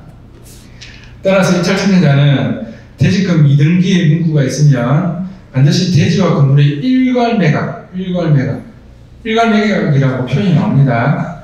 됐는지, 그리고 대지권 가격도 감정평가가 되었는지를 법원의 감정평가서를 통해서 확인한 후에 응찰 여부를 결정해요. 그래서 대지금 이등기 돼 있으면 뭔가 입찰이 찝찝하거든요. 찝찝한데, 자, 실무상 확인한 방법, 자, 쉽게 설명드렸잖아요. 그쵸? 내가 낙찰받는 물건의 대지권 지분이 감정가에 포함되어 있는지 안 되어 있는지 이렇게 보시면 돼요. 네. 그리고 재개발이나 LH나 이런 것들은 보통은 대지권 지분 등기하는 게 시간이 좀 걸리거든요. 근데 김면 들어갈 때쯤 되면 보통 다 돼 있어요. 돼 있는데 김면 물건들 중에서 생각외로 대지권 미등기가 되는 물건들이 좀 많이 있거든요. 그래서 이렇게 체크하시면 된다 말이죠. 이렇게 체크하시면. 그래도 좀 찝찝하다 그러면은 어떻게 하면 된다고요? 입찰 안 하면 된다. 근데 그런 걸 좀 정확하게 알고 입찰하면은 좀 싸게 받을 수 있다. 저한테 수업받은 학생 중에서 정말 멋있게 잘생긴 학생이 한 명 있었는데 법대를 졸업했어요. 그래서 웬만한 소송 자기가 다 해요. 근데 대리권 미등기 되어 있는 것들을 이제 부산대 쪽에 있는 원룸을 하는 입찰을 여러 개 입찰했었거든요. 근데 이게 보니까 대출도 안 되고 잘못하니까 뭐 소유권에도 문제가 있고 뭐가 문제가 많은 거예요. 그래서 앞에 낙찰 포기하고 했던 재매각 물건이었는데 그래서 입찰하시기 전에 권리 분석할 때 제일 쉽게 할 수 있는 방법 중에 하나가 뭔가면 경매 정보지 자료 같은 거 보면 경매 입찰장 가면은 그 경매만 전문적으로 대출해주는 대출 상담사들이 명함을 한 몇십 장을 주거든요. 10장, 20장 한꺼번에 주고 경매 정보지에 보면은 경락장금 대출해주는 금융기관들이 전화번호가 많이 있어요. 한 3군데 이상 대출 OK를 받고 들어가시면은 대출을 얼마를 해주겠다는 걸 미리 알아보고 들어가시면 미리 알려주거든요. 낙찰을 얼마 정도에 받는데 대출을 얼마큼 해줄지 물어보면은 알려줘요. 그러면은 안전해요. 자, 권리 분석 제가 쉽게 할 수 있는 방법 알려드렸습니다. 대리 미등기 돼 있는데 그 법대 졸업하고 정말 엄청나게 실력 있는 친구였는데 낙찰받으면 포기했거든요. 문제가 있어서 대지권 미등기 물건 들어갔는데 그런데 이거를 쉽게 판단할 수 있는 방법 중에 하나가 뭐라고요? 은행에 뭐 새마을금고에 신협에 경락자금 대출을 한 3군데 이상에서 OK를 받으면 문제가 없어요. 근데 3군데 중에 한 군데라도 이거는 좀 대출해주기가 좀 애매한 것 같은데라고 하면은 그 이유를 설명할 거예요. 그 금융기관에서. 그럼 이러이러한 이유 때문에 이건 안 됩니다. 라고 하면은 그럼 입찰하시면 됩니다. 자, 물고기 장전 방법 확실하게 알려드렸습니다. 예. 그래서 대지권 미등기 돼 있다 이러면은 낙찰을 좀 싸게 받을 수 있는 그런 성향이 좀 있습니다. 그 다음에 토지별도 등기는 집합건물 부동산 등기부의 표제부상에 별도 등기 있음이라고 표시되어 있다. 집합건물 부동산 등기부의 표제부 등기부 등본을 볼 줄 아셔야 됩니다. 부동산 다루고 하시면. 그래서 등기부는 어떻게 보는지는 공부를 좀 하셔야 돼요. 표제부 맨 껍데기예요. 맨 껍데기 표제부. 별도 등기 있음이라고 표시되어 있다면 이는 토지 등기부상에 재단권이나 지상권 또는 가압류 가처분 등의 권리가 설정되어 있는 경우로서 쉽게 생각하시면 대지권 지분에 문제가 있단 말이에요. 내가 아파트 101호를 입찰하는데 101호를 사는데 이 101호 대지권 지분에 문제가 있는 경우에는 등기부 표제부에 토지 별도 등기 있음 이렇게 나옵니다. 그럼 낙찰로 이러한 권리가 걸림돌이 되는지 여부를 분석한 후에 입찰에 임해야 한다. 그래서 따라서 토지 등기부를 반드시 확인해 봐요. 그러면 내가 아파트 빌라 101호 입찰하는데 그 빌라 101호에 관한 토지 지번이 있을 거 아니에요. 만일에 뭐 구소동 101-2번지 위에 붙는 건물이 있다. 101호 내가 입찰한다. 빌라가 있다. 그러면 내가 102호 입찰하는 그 토지 지번에 관한 토지 등기부를 떼면 나오거든요. 토지 등기부가 나와요. 그럼 그 토지 등기부를 반드시 확인하고 입찰하셔야 돼요. 그런데 토지 별도 등기되어 있는 경우도 사람들이 좀 꺼리거든요. 초보자들은. 그런데 여기 있는 정도로 분석하시면은 입찰하시는데 크게 문제는 없습니다. 그래서 자, 토지 별도 등기가 있는 자, 어떤 경우에 토지 별도 등기가 보통 들어가는가 하면 빌라 짓는 데 있잖아요. 아파트 짓는데 그 토지를 소유하고 있는 건설회사에서 토지 소유주가 자기 돈으로 건물 짓겠습니까? 토지에 건재당 담보해가지고 그걸 공사비를 주거든요. 만약 10억짜리 토지가 있다 그러면 거기에서 6억, 7억 대출을 해서 그걸로 공사 대금을 줘가지고 건물을 짓는단 말이에요. 그렇게 하다가 건물을 다 짓고 나면은 각각 101호, 102호, 103호 있을 거 아니에요. 그러면 101호 대지권 지분 플러스 건물 그래가지고 또 자체 대출을 받아요. 그러면 건물을 짓고 나면 건물에 관한 감정가를 다 반영받아서 대출을 그 건물 지역 건축비를 또 잔금을 납부할 수 있도록 대출이 추가로 나오거든요. 대출이. 예. 그런데 뭐 공사하다가 뭐가 잘못됐어요. 부도나고 이러면은 토지에 등기부에 건재당한 거 아니면 또 가압류 들어오고 이런 게 있을 거 아니에요. 그런 거에 대지권 지분은 이제 101호의 대지권 지분 뭐 몇 제곱미터 이렇게 나와 있겠죠. 그런데 이 돈을 해결을 못했단 말이에요. 그런 경우에 보통 토지 별도 등기 있다 이렇게 나옵니다. 어떤 경우에 나오는지 대충 공사하다가 공사 대금 뭐 이렇게 토지를 담보로 해가지고 뭐 이렇게 했는데 뭐가 좀 잘못돼서 돈을 해결 안 했을 때 이런 게 나오는 경우가 있어요. 그런데 그런 토지 별도 등기 있는 물건에 대한 거라도 요것만 체크하시면 됩니다. 그래서 대응 전략은 토지 및 건물 등기부와 매각 목금 명세서를 확인해 봐야 한다. 다음과 같은 내용이 있다면 토지 별도 등기 말소와 함께 대지권을 낙찰자 명의로 온전히 취득할 수 있다. 자, 집합 건물 등기부의 표제부에 소유권 대지권이 소유권 대지권으로서 대지권 비율이 등기되어 있는 경우, 대지권 비율이 등기되어 있는 경우, 각구는 보통 소유권에 관한 사항들이 있거든요. 을구는 건재당권 이런 것들은 을구에 나와요. 표제부는 뭐 전체 건물 한 동 같으면 뭐 1층부터 16층까지 면적 쭉 나오고 이런 게 있잖아요. 그런 게 표제부에 나오거든요. 그럼 각구에 소유권 대지권이 표시되어 있는 경우, 각구에 소유권 대지권이 표시되어 있고 표제부에 소유권 대지권으로서 대지권 비율이 등기되어 있고, 그 다음에 토지 등기부 을구에 다른 호수의 지방권이, 자 만일에 내가 102호 입찰을 하는데 103호를 등기부를 떼보니까 103호가 먼저 낙찰이 됐어요.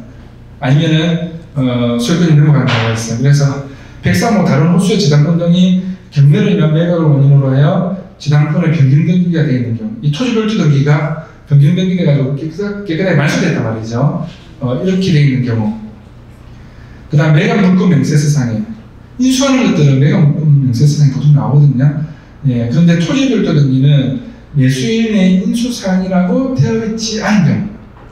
자, 여기에 해당되면은 토지 별도 등기는 문제없이 낙찰되고 나서 말소되고 깨끗하게 낙찰되는 겁니다. 자, 그래서 요거 체크해보고 이거 체크해보는 걸로 해서 이제 내가 좀 자신 있으면은 입찰하시면 돼요. 자, 제일 쉬운 방법은 4번 있죠. 매각 물권 명세서상에 토지 별도 등기가 매수인의 인수사항이다 라는 말이 있으면은 이거는 토지 별도 등기는 인수해야 돼. 인수한다는 말은 무슨 말인가 하면 내 대지권 지분에 건재당 가압류 되어 있는 이걸 해결하기 위해서 돈을 주고 토지 별도 등기를 없애야 된다는 거예요. 돈을 주고 돈이 들어간다는 거예요. 그런데 이런 인수사항이라고 안 돼 있잖아요. 인수사항이라고 안 돼 있는데 요 1번, 2번, 3번에 관한 내용들이 있어요. 해당이 돼요. 그러면은 이거는 보통 토지 별도 등기는 낙찰된 말소돼요. 자, 그럼 요거를 또 쉽게 권리 분석할 수 있는 방법 앞에 가르쳐 드렸죠. 토지 별도 등기되어 있는 물건들은 은행에서 대출을 잘 안 해주거든요. 대출을. 그런데 대출해주는 금융기관이 많이 있단 말이에요. 금융장부만 전문적으로 많이 있는데 한 두세 군데서 이거는 대출됩니다라고 하면서 대출을 해준다라고 하면은, 금융장부 대출을 해준다라고 하면은 그때는 은행에서 대출해줄 때는 문제가 없으니까 대출해주겠죠. 그러면 토지 별도 등기에 관해서 이 네 가지 내용을 정확하게 알고 있는 실무자가 대출된다라고 해주는 거예요. 그러면은 은행에서 대출해줄 때는 보통은 문제가 없어요. 그러면 대출해주는 은행을 찾으면 되는데 은행이 한 10군데 되는데 이거는 대출 못 해줍니다라고 하면은 뭐가 문제가 있는지 체크하시면 돼요. 자, 오늘은 저번주처럼 막 과하게 오래 안 하고 조금만 더 하고 마치겠습니다. 자, 그러면 여기서 자, 이거 저번주에 우리 조금 부담 받았잖아요. 요거 하나 보겠습니다. 대연동의 태양빌라. 자, 요 물건에 관한 보는 설명은 다음 주에 하고 그 다음에 김영국권 자료 하나씩 할 때마다 계속 설명을 반복해서 할 거거든요. 그래서 한 3번, 4번 반복해서 듣다 보면은 자연스럽게 얘기할 수 있어요. 공부하는 방법을 말씀드린 겁니다. 어떻게 자연스럽게 얘기를 합니다. 자꾸 듣다 보면. 자, 아까 여기서 시간 좀 이제 다 됐으니까 설명을 다는 이제 못하고요. 자, 여기 보면은 다세대 빌라라고 되어 있죠. 네, 자료 없으시면 앞에 보셔도 됩니다. 다세대 빌라인데 대지권 어떻게 되어 있습니까? 37.16제곱미터 되어 있죠. 대지권. 근데 이게 만일에 대지권이 등기가 안 되어 있으면 미등기라고 나온단 말이에요. 그 한 장만 따로 나눠드린 거 있어요. 한 장만. 여러 장 많이 드린 거 말고 한 장만 따로 나눠드린 거 있거든요. 네. 그 기입철표가 아마 같이 들어갔을 거예요. 네. 그래서 요 앞에 화면 보셔도 됩니다. 꼭 뭐 찾으시면 뭐 적으시면 좋긴 좋겠지만, 자, 그 다음에 건물 면적에 71.5 돼 있잖아요. 그럼 이 대지권하고 건물 면적하고 같이 감정이 돼 있어야지만 온전한 물건이라는 거고, 대지권이 없으면은 어떻게 된다고 건물만 입찰하는 거고, 대지권이 미등기가 돼 있으면 미등기 돼 있는 물건이라 하더라도 이 감정가 안에 포함되어 있는지를 보셔야 되는 거예요. 그러면 자, 여기 보세요. 앞에 보시면 외곽 물건 현황의 감정가에 보면은 건물에서 건물을 해가지고 1억 3,195만 원 감정가액이 나오죠. 근데 토지 대지권에서 262.2제곱미터 중에서 37.16제곱미터 이게 대지권 지분이에요. 여기에 관해서 감정 가격이 7,105만 원 나와 있죠. 그럼 이거 두 개 합친 금액, 이거 두 개 합친 금액, 이 두 개 합친 금액이 1억 3,100하고 7,000 얼마니까 감정가가 2억 300 나와 있죠. 그럼 대지권 지분하고 합쳐서 감정가에 이렇게 돼 있죠. 이렇게 되면은 문제가 없다. 문제가 없다. 하지만 대지권 미등기 중에서 정말 극히 예외적인 상황이 한번 있어가지고 앞에 이제 그런 적이 한번 있었거든요. 앞에 제가 그 부산대 뭐 입찰한 물건 중에서. 그래서 하여튼 대지권 미등기되어 있는 물건은 대지권 지분을 보시고 들어가시고 좀 탐문 조사를 해서 들어가시면은 별 문제 없이 뭐 입찰하실 수 있을 겁니다. 자, 그러면은 이렇게 보니까 아까 토지별도 등기는 등기부 현황에 보면은 이런 비고나 뭐 이런 데 보면은 토지 별도 등기 있으면 이렇게 나와요. 이쪽에. 등기부에 토지 별도 등기 있으면 이렇게 나오거든요. 그러면 토지 별도 등기 있음이라고 되어 있는 것은 아까 가르쳐 드린 대로. 자, 제일 쉬운 방법은 뭐죠? 매각 물건 명세서상에 인수한다고 되어 있는지. 경락잔금 대출, 경매잔금 대출, 은행에 알아보니까 대출 된다더라, 안 된다더라. 이렇게 알아보면 내가 정확한 지식을 가지고 있지 않더라도 거의 정확하게 권리 분석하고 들어갈 수 있다는 거예요. 그런 것들은 어떻게 조금 더 싸게 낙찰받을 수 있는 거예요. 자, 이렇게 물건들 보면서 우리 방금 미론한 것 수업을 이렇게 딱 하니까 좀 이해가 좀 더 쉽죠? 별로 안 쉽습니까? 이거 이상 더 쉽게 설명해 드리기 어려운데. 그러면 이거 전에 이제 설명 조금 하다가 말았는데 조금만 더 설명을 여기까지만 하고 다음에 물건들마다 반복해서 설명될 거니까 여기까지만 하고 일단 마치도록 하겠습니다. 그래서 여기 토지 건물 일괄매각이라고 되어 있죠. 일괄매각이라고 되어 있습니다. 그다음 경매 개시 결정, 등기부에 경매 기입 등기된 날짜입니다. 임의 경매, 건조당권자가 경매였겠죠. 감정가, 최저 입찰가, 보증금 10%, 소유자, 채무자, 채권자. 그래서 요거 입찰할 때 저는 실제로 대연육동 생활공고에 가서 이제 관리부서의 담당자하고 만나고 이제 했었어요. 근데 입찰장에 가니까 요 담당자가 입찰하러 왔더라고요. 남자가 1차로 생활 공부해서. 자, 조회수. 그 다음에 입찰기일. 자, 떨어지는 어떻게 떨어진다고 했죠? 180, 64, 51.2. 20%씩 떨어진다고 했습니다. 자, 먼저 말씀드렸습니다. 낙찰 64% 최저 입찰가, 저번 최저 입찰가를 넘겨서 71.87%에 됐다. 그래서 저번 입찰가에 입찰했으면 더 나았다. 하겠습니다. 자, 입찰 10명이 했고, 차순위 금액 있죠. 아까 우리 차순위 매수 신고인. 차순위 매수 신고인. 배웠죠? 그래서 차순위 금액 2등한 사람이다. 이 말이죠. 2등한 사람. 차순위 금액. 예. 그 다음 매각 결정 기일은 우리 앞에 공부했던 것처럼 매각 기일로부터 일주일 뒤.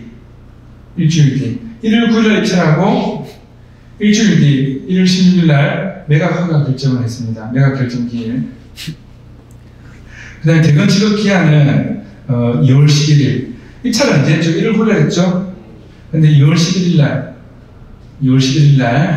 보통 한 달 정도에서 한 달 보름 뒤에 잔금 납부합니다. 우리 신고상 경영 절차 모르더라도 잔금 납부는 언제쯤 하지? 이 정도는 알고 있어야 되죠. 내가 낙찰 받았는데 잔금 납부 언제 하는지는 알아야 될 거 아니에요. 그렇죠? 그 다음에 대금 지급 기한은 2월 11일인데 이 2월 11일 기한 안에 옛날에는 있잖아요. 지정한 날짜에 딱 잔금 납부해야 됐어요. 그래서 뭐 휴가 내고 뭐 이래야 되는데 지금은 대금 지급 기한 안에 맞는데요. 그래서 이 사람 빨리 납부했어요. 언제? 2월 4일 날. 배당기일은 대금 지급 기한 2월 11일이었는데 3월 23일이죠. 아까 실무상 배당기일이 대금 납부, 잔금 납부 기일로부터 보통 한 달 앞하고 걸린다고 했잖아요. 이 배당기일은 왜 중요하다고 했습니까? 임차인이 배당 받아야지 나갈 거 아니에요. 돈 받아야지. 그렇죠. 그 전에 안 나가겠죠. 그러면 배당기일은 우리 경영절차상 꼭 아셔야 되는 거는 잔금 납부 기일로부터 보통 한 달 정도 뒤에 일어난다. 예. 명도하려고 하면은 돈 받고 나가. 그러니까 잔금 납부하고 나서 적어도 한 3개월은 잡아야 된다. 그 정도는 이제 생각하셔야 되는 거죠. 그래서 배당기일이 나오고, 자, 매각 목표를 향해서 여기서 제일 중요한 것은 뭔가 하면 가격 시점이에요. 가격 시점은 요 감정평가 사무소에서 이 경매 감정가를 정한 날짜예요. 자, 경매 감정가를 정한 날짜가 뭐라고요? 가격 시점. 감정 조사한 날짜 아닙니다. 감정평가서 만든 날짜 아니고 이 감정가가 얼마다라고 정한 날짜, 기준 날짜. 이게 가격 시점이에요. 그런데 2019년 2월 14일 날 이 감정가가 2억 얼마라고 적는데 입찰을 언제 했죠? 2020년 1월 9일이었죠. 2020년 1월 9일. 2020년 1월 9일인데 가격 시점 언제죠? 2019년 2월 14일. 거의 한 11개월 전이죠. 1년 전에. 그러면 1년 정도 전에 경매에 들어가서, 경매는 언제 들어갔습니까? 경매는 이미 경매 날짜가 1월 30일이죠. 여기 보시면 개시 결정 있잖아요. 개시 결정 날짜. 2019년 1월 30일. 그러면은 개시 결정 1월 30일을 했는데 경매 감정한 거는 날짜는 대충 2월 14일이구나. 그냥 뭐 얼마 뒤에 바로 했다 그렇죠? 자, 이게 왜 중요하겠습니까? 여기까지만 설명하고 나머지 부분부터는 다음 시간에 하도록 하겠습니다. 이게 왜 중요하겠습니까?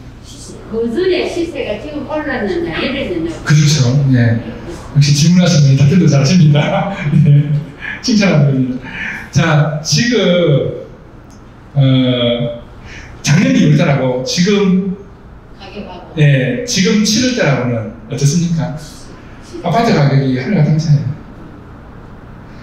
제가 강의를 해드리기 위해서 다른 사람 강의를 또 한 거를 제가 고속도로 운전하고 오면서, 도시고속도로 운전하고 오면서 다른 사람 유튜브 강의하는 걸 제가 또 좀 들으면서 왔거든요. 들으면서 왔는데 얼마 전에 입찰한 것 중에서 공매 입찰은 장점이, 큰 장점 중에 하나가 인터넷으로 입찰하니까 경매 입찰 걱정이 안 가셔도 되고 휴가 안 내셔도 되고 그냥 회사에서 근무하다 인터넷으로 입찰하면 끝나는 거예요. 그런데 아파트 하나에 입찰을 한 4,000명 정도 입찰했어요. 몇 명이야? 4,000명. 그게 한 3,900명 정도 입찰했더라고요. 그런데 이게 국내로 나온 거는, 나와서 진행된 거는 시간이 이제 좀 감정하고 한 거는 시간이 좀 이제 걸렸죠. 그런데 이 가격 시점하고 차이 나는 게, 이 가격 시점에 감정한 금액은 4억인데 이 아파트가 8억이 돼 있는 거예요.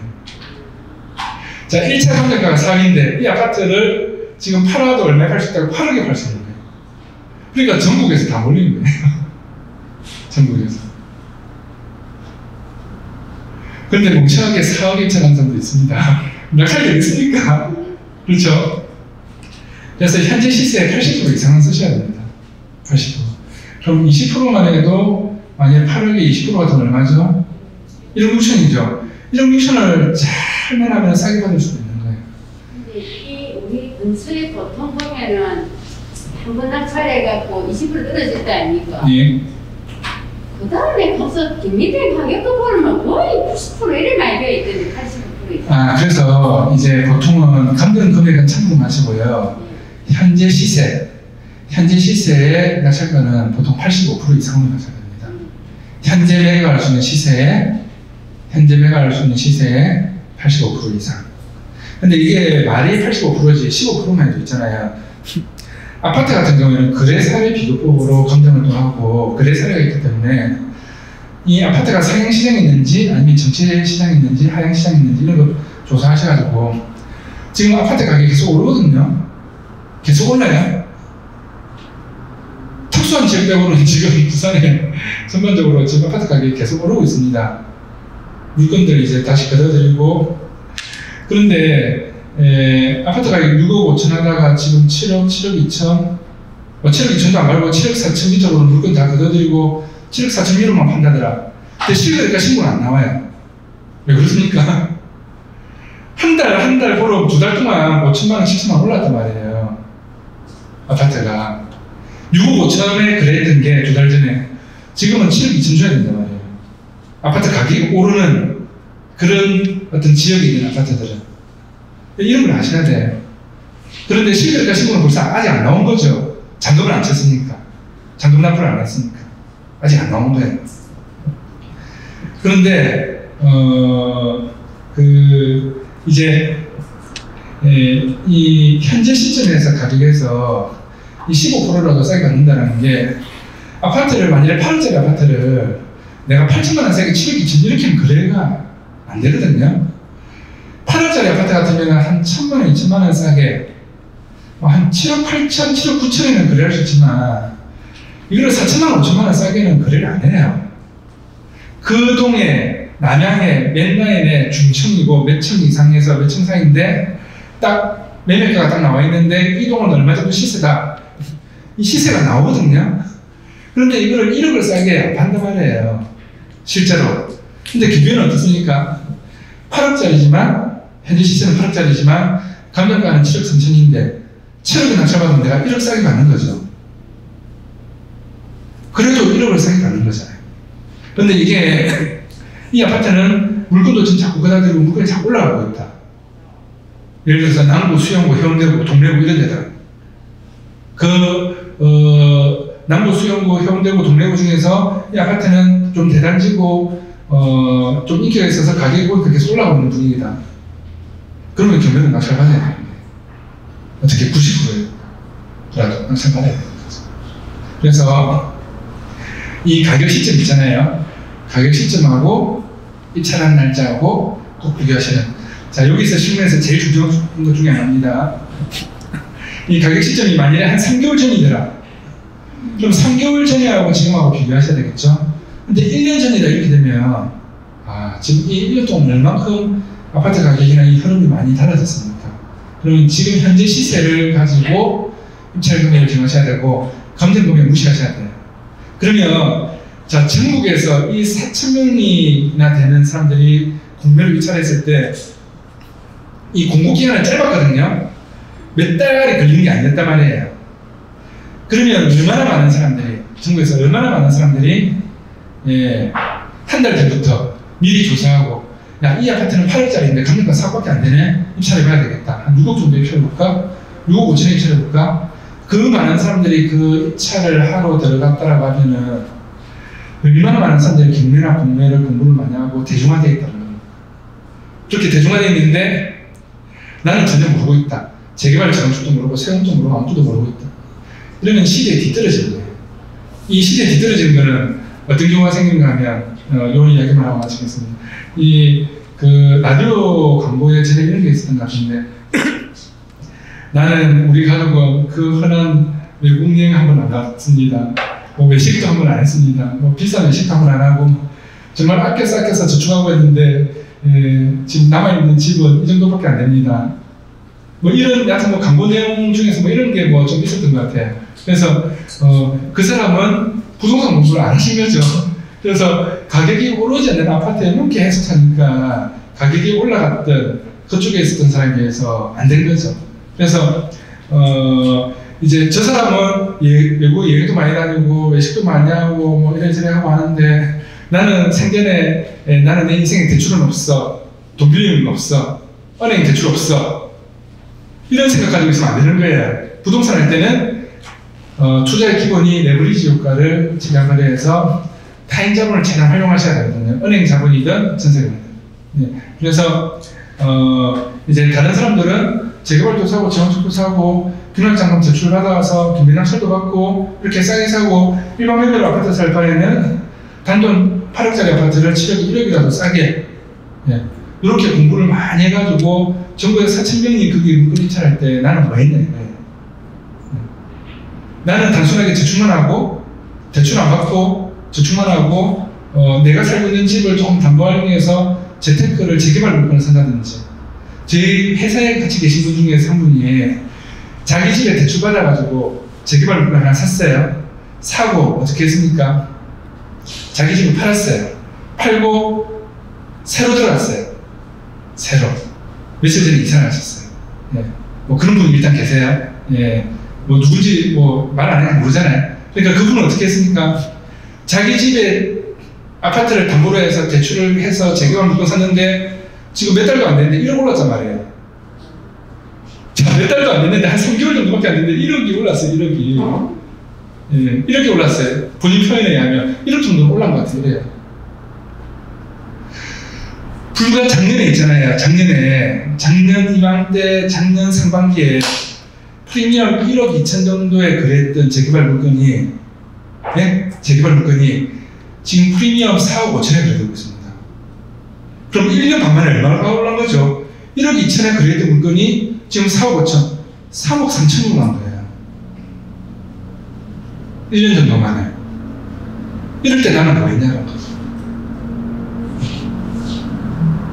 자기 집을 담보로 대출받아서라도 재개발 재건축 사고 경매로 낙찰받고 이렇게 한 사람에 비해서 굉장히 뒤떨어진다는 거죠.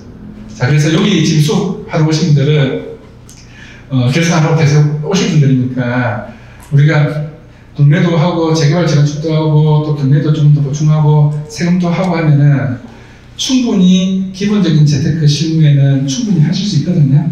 예, 그래서 살면서 외국 여행도 많이 가시고, 예, 먹을 거 맛있는 거 많이 드시고 이렇게 하면서 풍족하게 살 수 있도록 열심히 공부하셔가지고 잘 됐으면 좋겠습니다. 자, 오늘 수업 여기서 마치겠습니다. 수고하셨습니다.